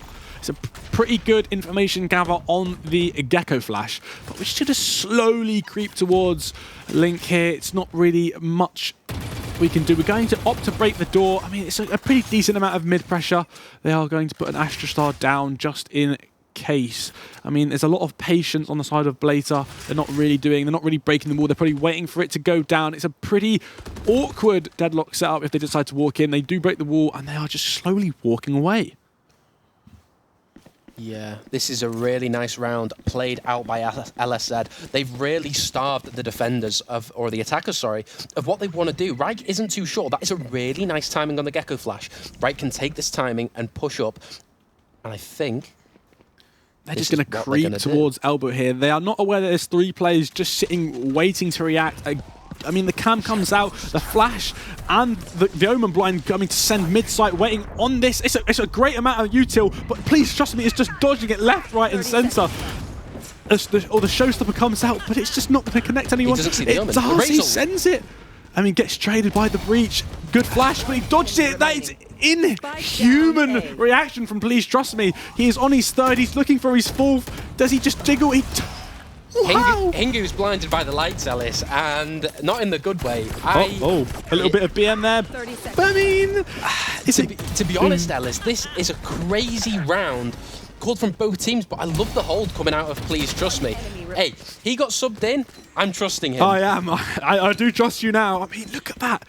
Hyung Sao on 6 and 3. Showstopper already used. I'm not really sure if it really needed to be implemented into that round because the likes of Please Trust Me was just dodging so much util left, right. The footwork on that man needs to be studied. Yeah, and here we see Blater, the same again, just sort of going for a slow-paced round. He is pinging out the possible breach stun of a B-exec or a complete market split, but it does look like they are just playing quite split. Now, to be honest, I do think Blater need to change up the pace a little bit, maybe fake a little bit harder, because they do sort of have no map info. They are fully contacting team from what I've watched so far. So I think changing the pace up on an eco or a buy round would be a good choice. However, mid is exposed. Breach is going to go for a slight little jiggle. He's not. He's gonna back into CT. See if he can catch a timing on anyone that's just lurking up. If he looks to his left right now, he will catch 3 players. This almost. is huge, Ellis. Oh wow, Rayon! I mean, Please Trust Me is wondering where is my team holding. Hingu gets the pick onto the deadlock. It's just an amazing, just slow little contact, and then you have like it was just a tiny bit of luck on their side there, but it has really paid off. Now they have 2 Vandals They're gonna and hit the updraft. a Guardian. And that Guardian, like I've just said, of Taekyung, he gets 2. Ellis, they're going to get flawless. This is a really disappointing round, to be honest. I think with the composition that you've got with the deadlock util and whatnot, you really need to be aware that your mid is fully exposed, and that is exactly what Blater have done. Luckily, Breach is able to get the pick onto Neon. However, this means nothing. He is able to build off all orbs off this, so, you know, it might help later into the half, but they've just been eco'd. Yes, it's not great. yeah, no, it's not. It's what can you really do here now? How are you going to come back from this? Oh, that's very close. Yeah, a bit too close for I mean, comfort. nice He's shots. clean with it, He though. is very clean. So he is only 3 away from the Rolling Thunder, but the Neon ultimate is up because he did take down. He was taken down, sorry. He was taken down, so now the Neon ultimate is up. It was basically a flawless, which on an eco, you've got a massive grin on your face. You've done the impossible. You've come into the round with Sheriffs and Classics, and you've just won it. Like, that's insane. Blater going to be over the moon. However, LSZ probably a little bit disappointed, and it's probably a bit of a wake-up call, Ellis. What is this strat coming in from Blater? I mean, they are deciding to change the pace, but Sunsik takes down Round. It's a really quick market push. I mean, it's just unfortunate that they couldn't land any hits. The nade. I mean, yes, what a shot. What a spam. Great trade spam. But these smokes are just really kind of dodgy for Taekyung here. I mean, Hingu's just pushing up. But it's just kill after kill. There's not much they can do, and here comes Hyung Sao just hopping around like a rabbit. It doesn't matter what he does because he doesn't die. I mean, if that doesn't shout confidence, I don't know what does. I think we're really starting to see a really big issue from Blater is they've got the sort of general idea of what they want to do, but they don't have that final step to really secure the round. That's the second time now that they've gone for sort of a B split, you know, some sort of mid-market crunch, and they're unable to get onto site every time because of the util from the deadlock, from the Rays, from the Astra. They need to slow the pace down and really sort of fake. Otherwise, I don't think they're going to get a great half, Ellis. I mean, they're going really quick and they're going pretty slow. They kind of need to work around how to find the middle ground. This is a great push instead. Look how fast. And they're rolling, thundering straight through market. Gets a hit, and he's just going to come up right behind them, taking him down. They have a whole control B main and CT and market, but these 3 players will be getting really aggressive onto Hingu here. He does get taken out for the spam for the wall from Hyung Sao. And they invest the Thresh, but it just misses and it comes back and catches him. Rayon, he uses the stun. He's just going to try and get away. Please Trust Me takes out Rake because he was stunned. Is it just a bit of an early late lurk from Sova? Can he just cling onto this round, and Young Sao just shooting bodies. Yeah, Blater seem to really be in a tricky situation. They're unable to get the picks. They're investing so much. They invested the Breach ult, the Neon ult. They invested so much, and they still... oh. Hello, Dizzy. Yeah. You right, mate? Cheeky Dizzy. Yeah. Well, What's I he don't doing? know. That... I like the change of pace. I like how fast. I mean, we would... Hear me out. Oh. They're just missing just these little steps. Yes, they played that so well. But do we need Rake to really push into CT there? Can we give up the market space? Does Hingu really need to be sitting on that box when we know we have so much B main control? We have a decent amount of CT. Can we give up market? It is planted in a pretty jammy spot where we can spam. We only have one... I mean, we have 2 shock darts, but that's really everything that we have. I mean, what are we going to do now? The comeback, I mean, yes, we've seen it before. We have seen them use these pistols to, I mean, take on the side of LCZ, but what can they really do here? I mean, Rolling Thunder gets snapped back, but it just doesn't hit anyone. They've used it mid-Ellis. Target down.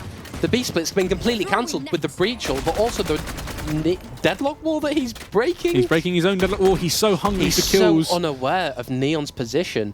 Now he's considered it. He's heard me. I am his guiding light, Ellis. You know, the angel on his shoulder, but it doesn't matter because the likes of Daekyung just takes him down just with a snap of the fingers. I mean, a pretty decent lurk from Rake here, but it doesn't matter because Sangsik is so aware. But is he going to get a catch? He is aware now. He has spotted him. He's just going to give the call out to his team if they can swing together. It doesn't matter because Rake doesn't understand what to do. And please trust me with a swift kill onto Val 03 Taekyung. And we are now 5-3. I really want to credit Sangsik here because I think I would like to know the IGL on behalf of Blater because to me this looks like a bit of an IGL gap. It looks like a bit of a read gap.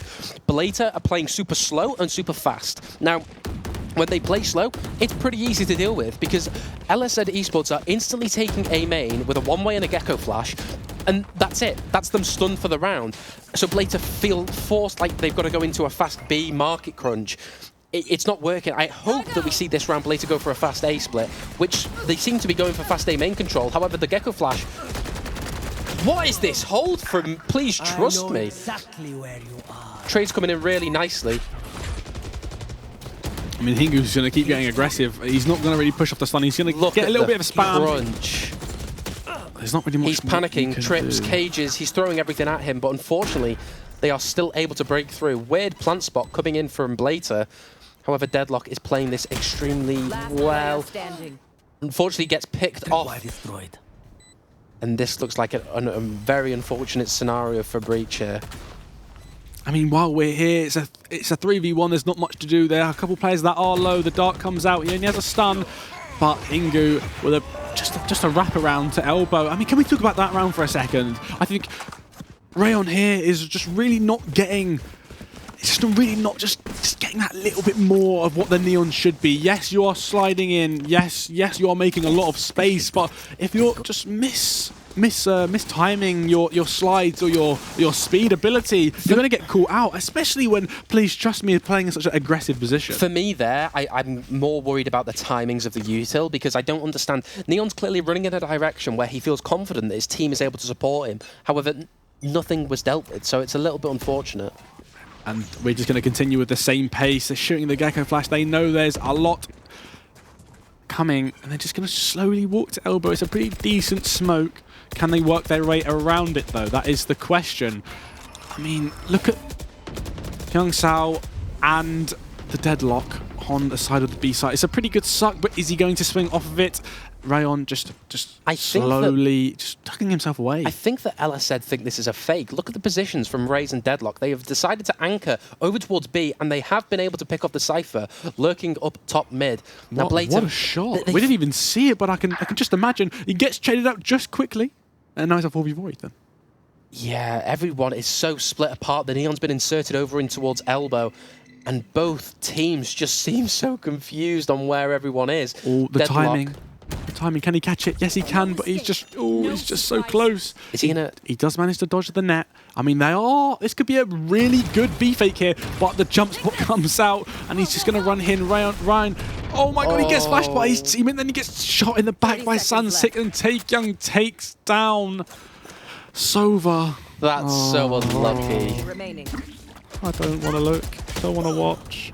Sunsick getting picked off by the breach. Valo 3 practically in a 2 versus 4 on site. Please trust me, holding the angle, and just like that, the round is over. Apologies, I thought Reich was still alive, but yeah, apparently just he's a bit of an issue here. Visual but bugs. 5-4, we are so close.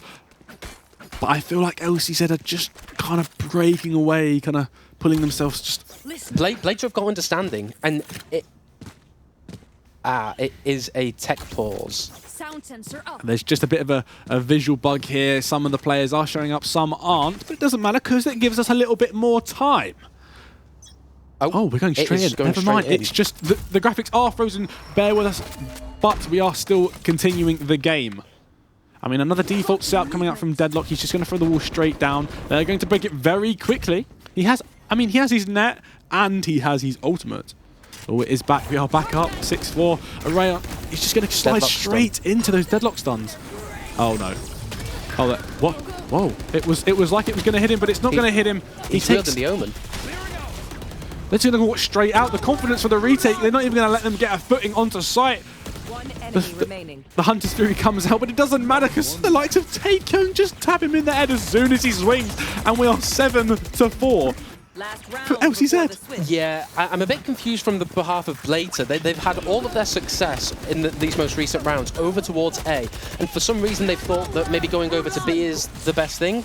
But also, I don't know where Sova's using his shock darts, because countless rounds have I seen players getting stunned with the Deadlock stun, which is a little bit unfortunate, a little bit puzzling. And it looks like LSZ are very confident that it's going to be an A here, as they've got 4 people over here with the Deadlock util. It's the no one towards B. They know their weaponry is heavily favoured on the side of LCZ. I mean, they're just going to start running it down now. But they're just going to be really cautious.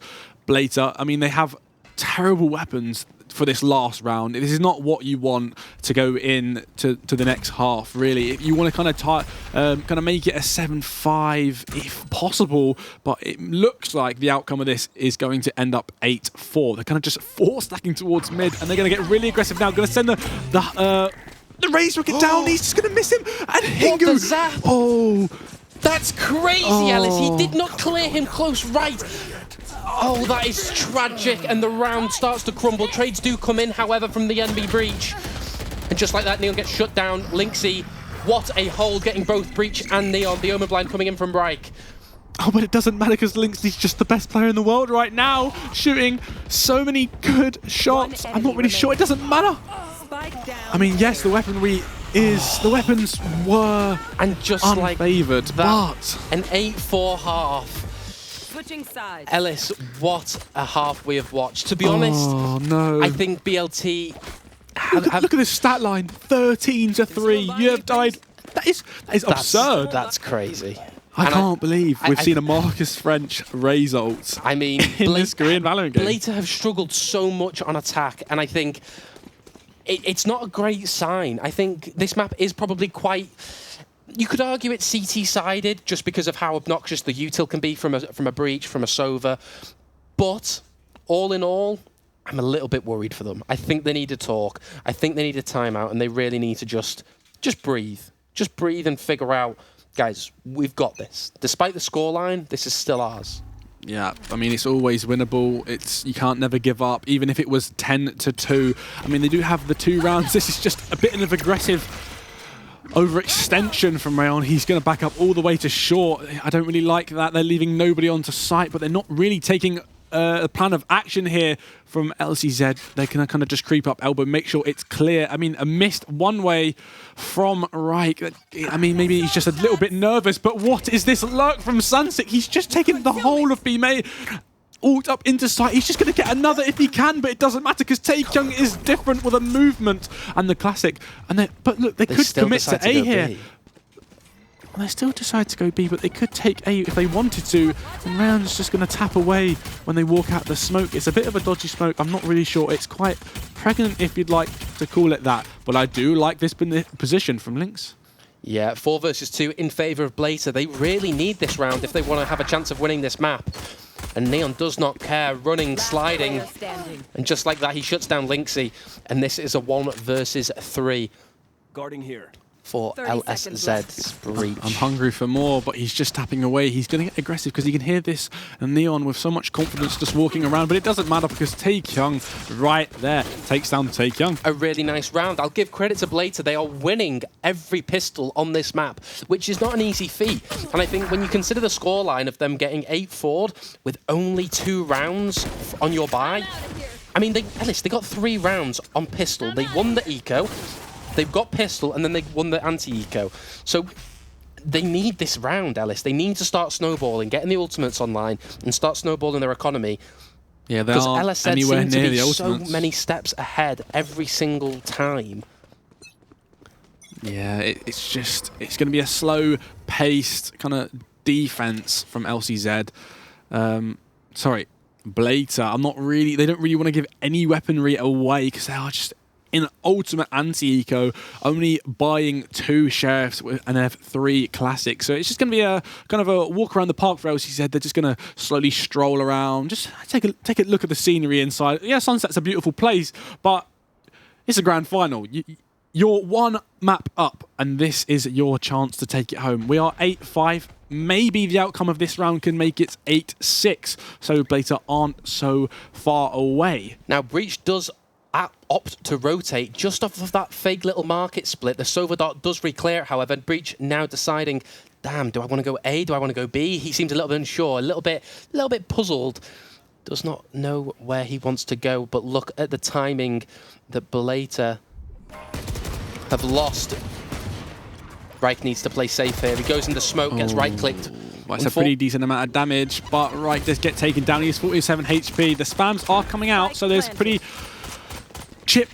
decent chip damage just being fired around. The deadlock wall is going to be taken down very quickly after being putting up. Look at the positions for LCZ. They're all going to just heavy towards side. You've got the raise towards elbow, and the deadlock in a bit of an uncomfortable position with the one-way. I mean, what a stun coming out, but a flash to counteract it, and a good slide coming in. He just gets tap. I don't know what's going on. It's too much to see. And Blazer flawless, the anti-eco against LSZ Esports. Really nice round. To be honest, Ellis, the highlight of that round for me, the retake. The retake was clean. The Sova Dart, Omen Blind, Breach Stun.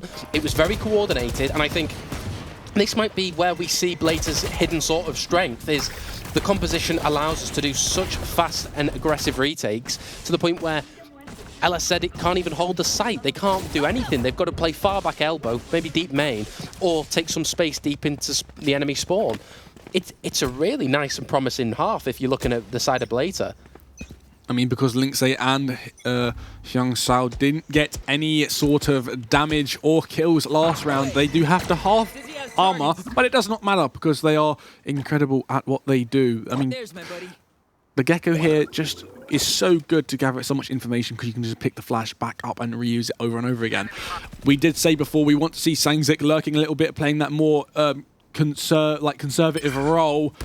He's just getting all around, just gets caught out. Just unfortunate. Look at the Omen TP. Oh wow! Reich's in he and out gets there in a away. dash. What a play by Reich.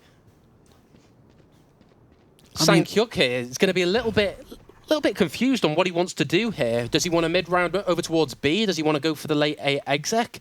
The Omen one-way does come in over towards A main. And Sang-hyuk is just holding patiently for any sort of util, any sort of presence. Omen Blind coming in. What? Wow, what a shot from Val. He just a quick little tap. Sang-sik gets a really good spray. It's just, Sang-hyuk can win this. Going to 30 seconds left.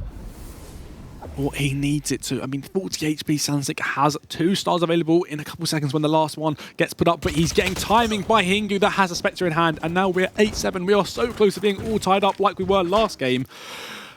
Blazer are locked in. They are ready. They've fondled that first half a little bit. They've renegotiated and they've gone, guys, this is our map for the taking. The util is so strong. Sanghyuk is going to really have to talk to his team and basically go, guys, look, this util's really oppressive. It's really obnoxious. I really want us to maybe fall back into a retake and just play a little bit safer, a little bit smarter, and try and figure out how we can sort of approach the CT side.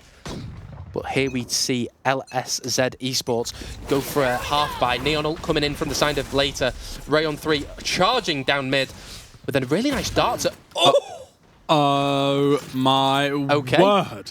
I guess that's why they subbed him in, because he can just do crazy things like that. I mean, that's one way to stop a raging Neon run down mid at you. I mean, look at the space that opens up. I mean, yes, he only had a stinger, but that does not matter because that's a pretty decent weapon to add. They've already got 2 in hand for the team anyway. And Youngseo has a Bucky, so he can make those kind of double satchel plays. They're going to slowly clear mid here. Door is closed. They are going to try and break it when possible. I mean, Reik just in a pretty decent position. Sang6 is just so close. Like I said before, he was going to go for the double satchels, but he knows what a spray coming out. There's a trade. Reik takes down Sang6, and then Youngseo takes down Reik, but then he gets insta-traded, and please trust me with another one-tap of the round. And just like that, it has changed. Junseo's Sheriff has to be one of the most disgusting things I've ever seen. He is not missing with the shot, and this round is an example of it. What a crazy round, Ellis. It was event after event, both from Hyungju and Taekyung. They are just constantly hitting the shots. The util is impeccable, and that was an eco. I mean, what a bit of movement. Bouncing onto the box with a little bounce off, with a little sidestep, and then he just kind of strafes mid-air, hitting both Bucky shots, both in like just so close proximity. And that's what LSZ Esports had needed. They needed to stop Blater's momentum, and they've done that with that eco.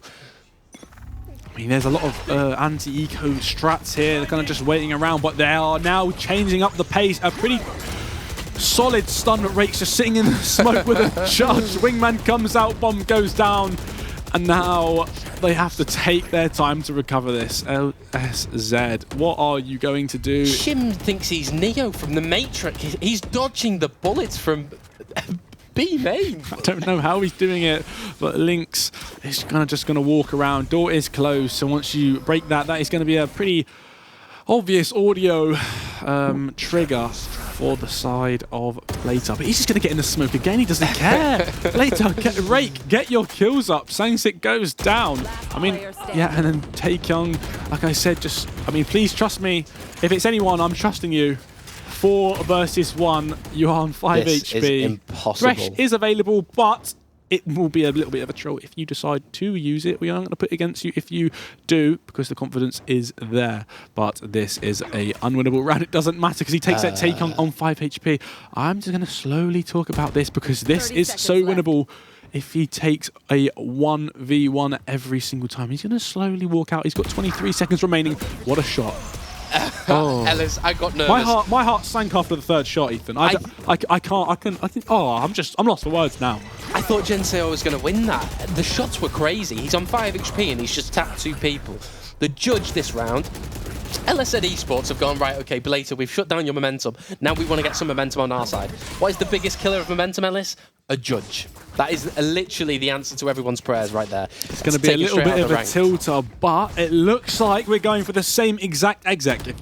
If you get swept aside, swept under the rug, we're going to do it straight again and come over it, you know? I mean, that's exactly what you have to do. Look at the side of Blater. They're expecting, oh, guys, they're going to go A because we just demolished them so early on into that round. I mean, look, I mean, it's a pretty default trips out.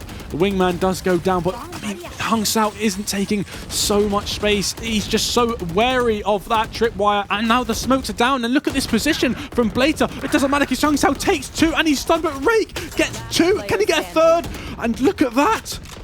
And just like that, Blater have secured another round. 9-9 score. Ellis, this is getting close. It's going the distance. From LSZ, they felt confident with the 8-4 half, and it just looks like defense is impossible for both of these teams to figure out. I'm lost for words, Ellis. It's so impressive. Look at the ults, though. LSZ Esports have got a Razel, Breachel, and the Gecko ult. This is a round that you want to save these ultimates for your next round when you come into a round with a better buy. Because, respectfully, 4 Sheriffs and a Stinger is not going to cut it. But I mean, this you is do winnable. say that. Please trust me, is a great Sheriff player. He might be, but I don't think this is doable for a 1 versus 5. The height of the Dizzy Flash going up into the sky. And they just go for the contact play. Raise. They decide to use the ults into the eco. Ellis, what is going on? I'm not quite sure, but the showstopper, once again, it's just like Zap. It's just completely missing, just not really going anywhere. The deadlock wall is there, but is it going to do much? Listen, I'm lost for words once again because Sansik gets a pick, then picks up the Phantom, then takes down Taekyung. Young Sao takes a kill. I can't spit my words out properly because this is utter ridiculous. They invested the ults and we didn't think it was going to work, but look at the sheer gun skill. It does not matter. You give these players Sheriffs and they will perform. The smoke goes down at a bit of horrible time. It doesn't matter because Lynx just whiffs. Wait, and round. Ellis. Ellis. Sangsik with the suck. He's able to get half though. It is so winnable, but can he spam? This is a pretty bad... He gets the spam! Oh, what a spray transfer from Sangsik! That is absolutely disgusting! What a round! Sankyuk coming in with the clutch 1 versus 2. That's a Phantom diff if I have ever seen it. However, Rayon made that extremely close. Let's just get a slow motion replay. Oh... Back and forth, back and forth. Sangyuk, with an insane timing on the smoke, just manages to get behind the box before Lynx can kill him. Then Rayon with the 2 kills gets the transfer from one to the other through the other's head, and then Sunsik just comes around elbow like a savior. Maybe it was a bit dodgy wall from Rayon because the spray was just perfect. It was just perfect, Ethan. I've never seen anything more impressive in my life. And we're going into the next round, and Rayon gets a pick onto Lynx. What is going on? I'm out of here. This is what we love, Korean Valorant. I don't like that Not flash. Quite. Oh, please trust me, takes down Taekyung after a bit of the dodgy flash around. Could have took one out and made that lead just a little bit further ahead. 4 versus 4. Deadlock is down. Breach util not available. Off your feet! Oh, it doesn't matter because he's insane! One enemy remaining. It does not matter that he's hit by the Rolling Thunder because he taps left and right. What is this team? Ellis, I can't. I need timeout, please. Somebody, tech pause, anything. I can't do this. It's round after round. Watch.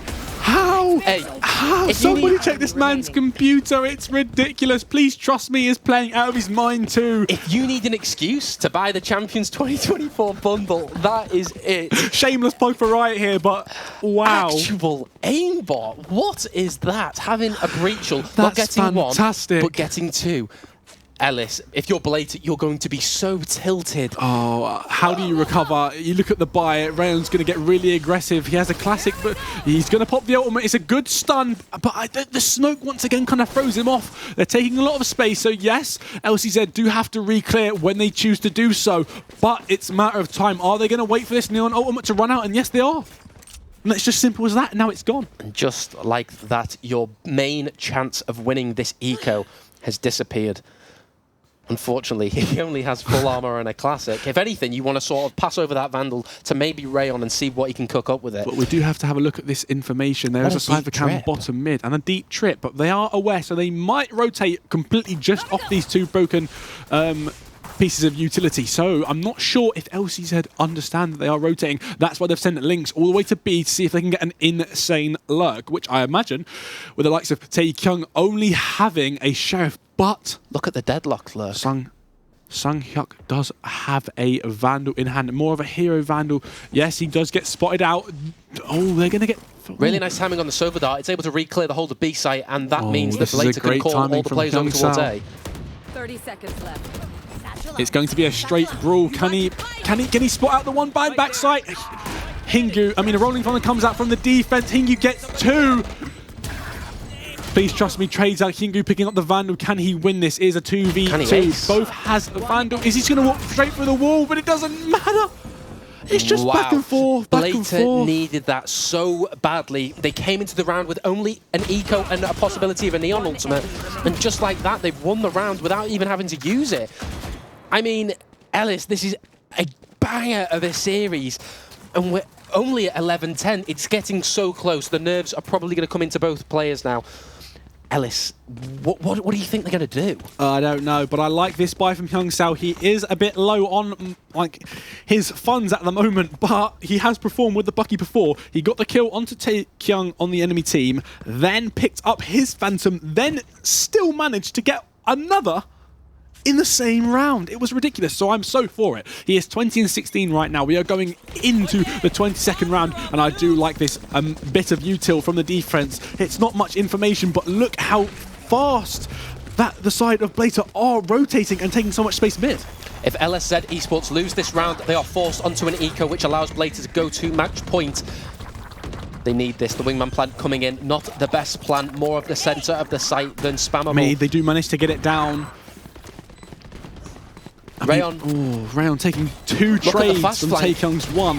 Gets the third. My. Is he going to ace this round? Is he making up from the... Oh, this is a good deadlock. Oh, it doesn't hit anyone. But please trust me, gets a kill onto Taekyung. Lynx takes 1, and he gets detained. Is this going to be winnable? Can Hingu cover? Hingu can't cover He because gets those flashes. He has the info, the deadlock wall. he's just going to tap away, and he wins the round just like that. That is so impressive. I mean, just before Lynx dies, can you imagine he throws his net down and then the Thresh comes in to stun him? So he's just stuck crouched in a singular position. Look at it right now, he gets netted. And all you do is have to flash. The flash is brilliant, don't get me wrong. But just the little tap away, Hingu doesn't have any bullets left in his gun, so he has to switch to his Sheriff. Normally, what a great player with the Sheriff, but unfortunately, this round he just couldn't pull it off again, and we're 12-10. We're to match point, and I'm nervous. We're going to go for an early Hunter's Fury, but I don't know where it's going to be. He's just above the players' heads. He does connect onto Please Trust Me, which is a pretty good amount of damage, but Round is in a really good position here. Unless he gets caught out by the net, he can see the toes. Can he just... The smoke is fading. He gets 1. He doesn't get 2. Please Trust Me has traded him out. But I like this mid take from Sang-sik. It's a very good call. He has caught a really good timing, but the cam will spot them if he doesn't... Oh, yeah, the cam has spotted them. I think they are aware now because the new patch has added... What a shot coming from Hyung-Sao onto Taekyung. Now we are in a 4v3 on match point with 55 seconds remaining. We do have the likes of Sova. That's taken so much B main space, so they are... Oh, I mean, it's a good Cypher ultimate coming out from Blater, but what more can you really do here? They're just going to fast push B. Oh, I don't like this. Sova's in a really tricky scenario here. He does have full util. Does he get the kill onto Astra? No, unfortunately. Sang-sik does get the pick. He's too aware. And Ellis, this looks very, very impossible if you're Blater. Not only did LSZ have the bomb down with a really nice post plant, but the Razel... Oh, Ellis. What an off angle. This is just... completely... And just like that, LSZ Esports are your Fearless Vanguard winners. What a series, Ellis. They are taking home that 600,000 Korean won there. Wow! Wow. Impressive, to say the least. I, personally, I'm going to say, look at this as a whole prize pool, 400,000 Korean won, £250. Second place, yes, with an impressive 60. And we've just been told that the breach on... Could we get a... LSZ Esports was the MVP of that series. So he's the MVP of the series, so he gets the extra bit of bonus Korean won, which... I'm sure he'll be happy with. He's going to be very, very happy with that. That is the new Champions bundle. Yes, we're going to go out. We're going to go to eat. Bundle. Yeah, I imagine after those shots from Hyung-Sao, let's talk about those. You get hit by the Rolling Thunder. You're dead. Okay, let's say these are some impressive players. Right? They've got some numbers on Aim Labs. But what? What is that? What is that shot? And then the flick onto the left after being so slow to tap away like that is inhuman. I don't think I've seen anything quite like that before. Because the breachal, okay, if you get 1, I'll give you that one. Okay, is what it is. But the second one is insane. That's absurd. From the start of the pistol round with Hingu getting these insane, you know, entries with a nice timing on the lurk, to then the fast crunch coming out from LSZ, to, you know, them winning the eco straight away. Blades are probably thinking, gosh, this is a new series, new us, let's get this win. It's unfortunate to see that, you know, it sort of got out of control as soon as attack started. But credit where credit is due.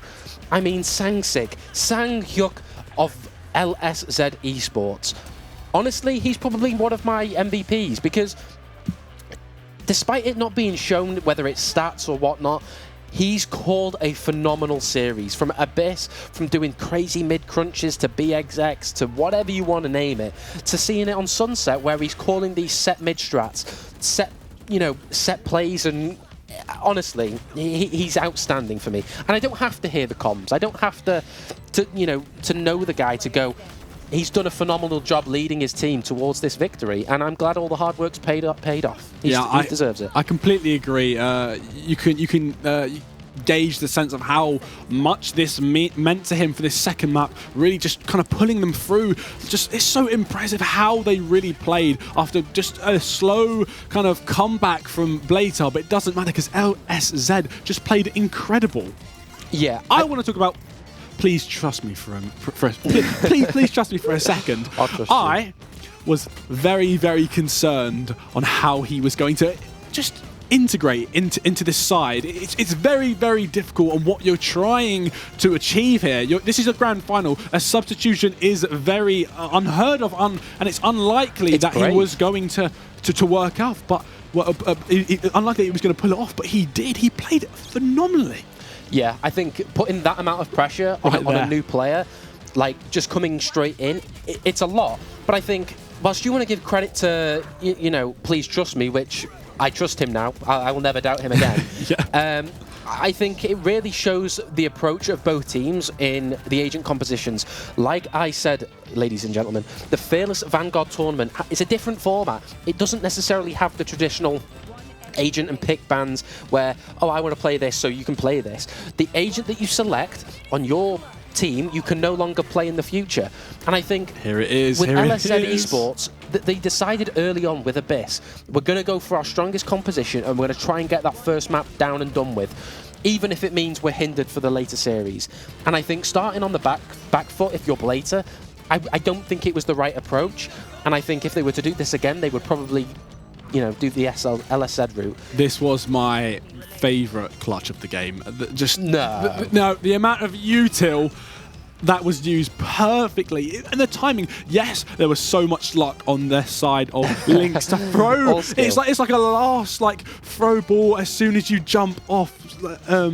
It's like the last, maybe the quarterback just throwing to the running forward, and it's just like as soon as he catches it, and it's just touched down from there. It lands on his feet, then he gets hit by the thresh, and then the flash comes out, flashing both of them. It was just perfect for me. Yeah, I mean, if we're going to talk about standout moments of the whole series, it's that Abyss. It's that Abyss. Updraft dash, KO flash, jet plays anti. That was insane. As soon as I saw that, probably earlier. You thought Blater was going to win off of that. Yes, we did want it to go the miles, but yeah, I would have loved to see Ascent. I would have loved to see Ascent. It's a shame, but MVP of this tournament, is it Tae Kyung? Tae Kyung, the MVP of this tournament. Is that on the side of Blater, or is it the side of LSZ? So he was KO for the first game. I am aware. For the second game, though, he was on breach. That makes sense, because his util in terms of stuns, like even the fact that mid-game he's pinging where he's stunning to allow, you know, Raze to really sort of, you know, make a correct pathing is genius. And I think whether he was just the flashes or if he's an IGL or what, I'm not sure. But I think regardless of his role, he did an incredible job on that Sunset. And even on Abyss, he played phenomenally. So I think he's very deserving. I will be biased, and I do think that another standout player, if we were to name on the side of LSZ Esports, is Hyunso. Ellis, I don't think it would be possible without him on LSZ. Oh, it also wouldn't be possible without our sponsors. Thank you so much to Co's, ESSR, Super Live, Esports Hall of Fame, and Rezio. Don't forget GGGL. Thank you so much. This tournament, this broadcast wouldn't be possible without you. So we thank you so much. But let's talk about him. Let's talk about Hyun Sao just for the tiny little bit we have left, because he was just he just impacted the entire game. He impacted me. I'm gonna go home. I'm gonna fall to sleep. Yes, I might dream about you, Hyun So, because you are just prestige. You are one of the best players I think I've seen with my own two eyes. Yeah, well, whilst Ellis dreams about you, I might have to get in contact about your sense, your res, your monitor, your mouse, all that sort of detail, so I can start. I think we moved to Korea and he starts the boot camp us. Actually. He can be my coach. But honestly, like, just to quickly wrap up, because I know we've kept you guys long enough. Hyun So, if I don't see him in Tier 2 next year, I don't know. Maybe I'm even a possible Tier 1. He, honestly, I wouldn't put it past him. Because mechanically, game sense-wise, in terms of his jet dash pathing on Abyss, to, you know, the raise movement, and, you know, we saw the constant double satchels, the Bucky kill that he got on an eco. Like, he's so talented, and he was probably the most anticipated player coming into this event for me, as the stats just don't tell a lie, and it's safe to say that it's even better seeing it in person. So yeah, well done, Hyun So. You are my idol. I'm your fan. You're our MVP. You might not be MVP of the game, but you are MVP. And on that note, thank you so much for watching. Another thank you to our sponsors. I'm Palm, and this is Zin. Thank you so much for watching, and we shall see you next time. Take care. Take care.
Bye.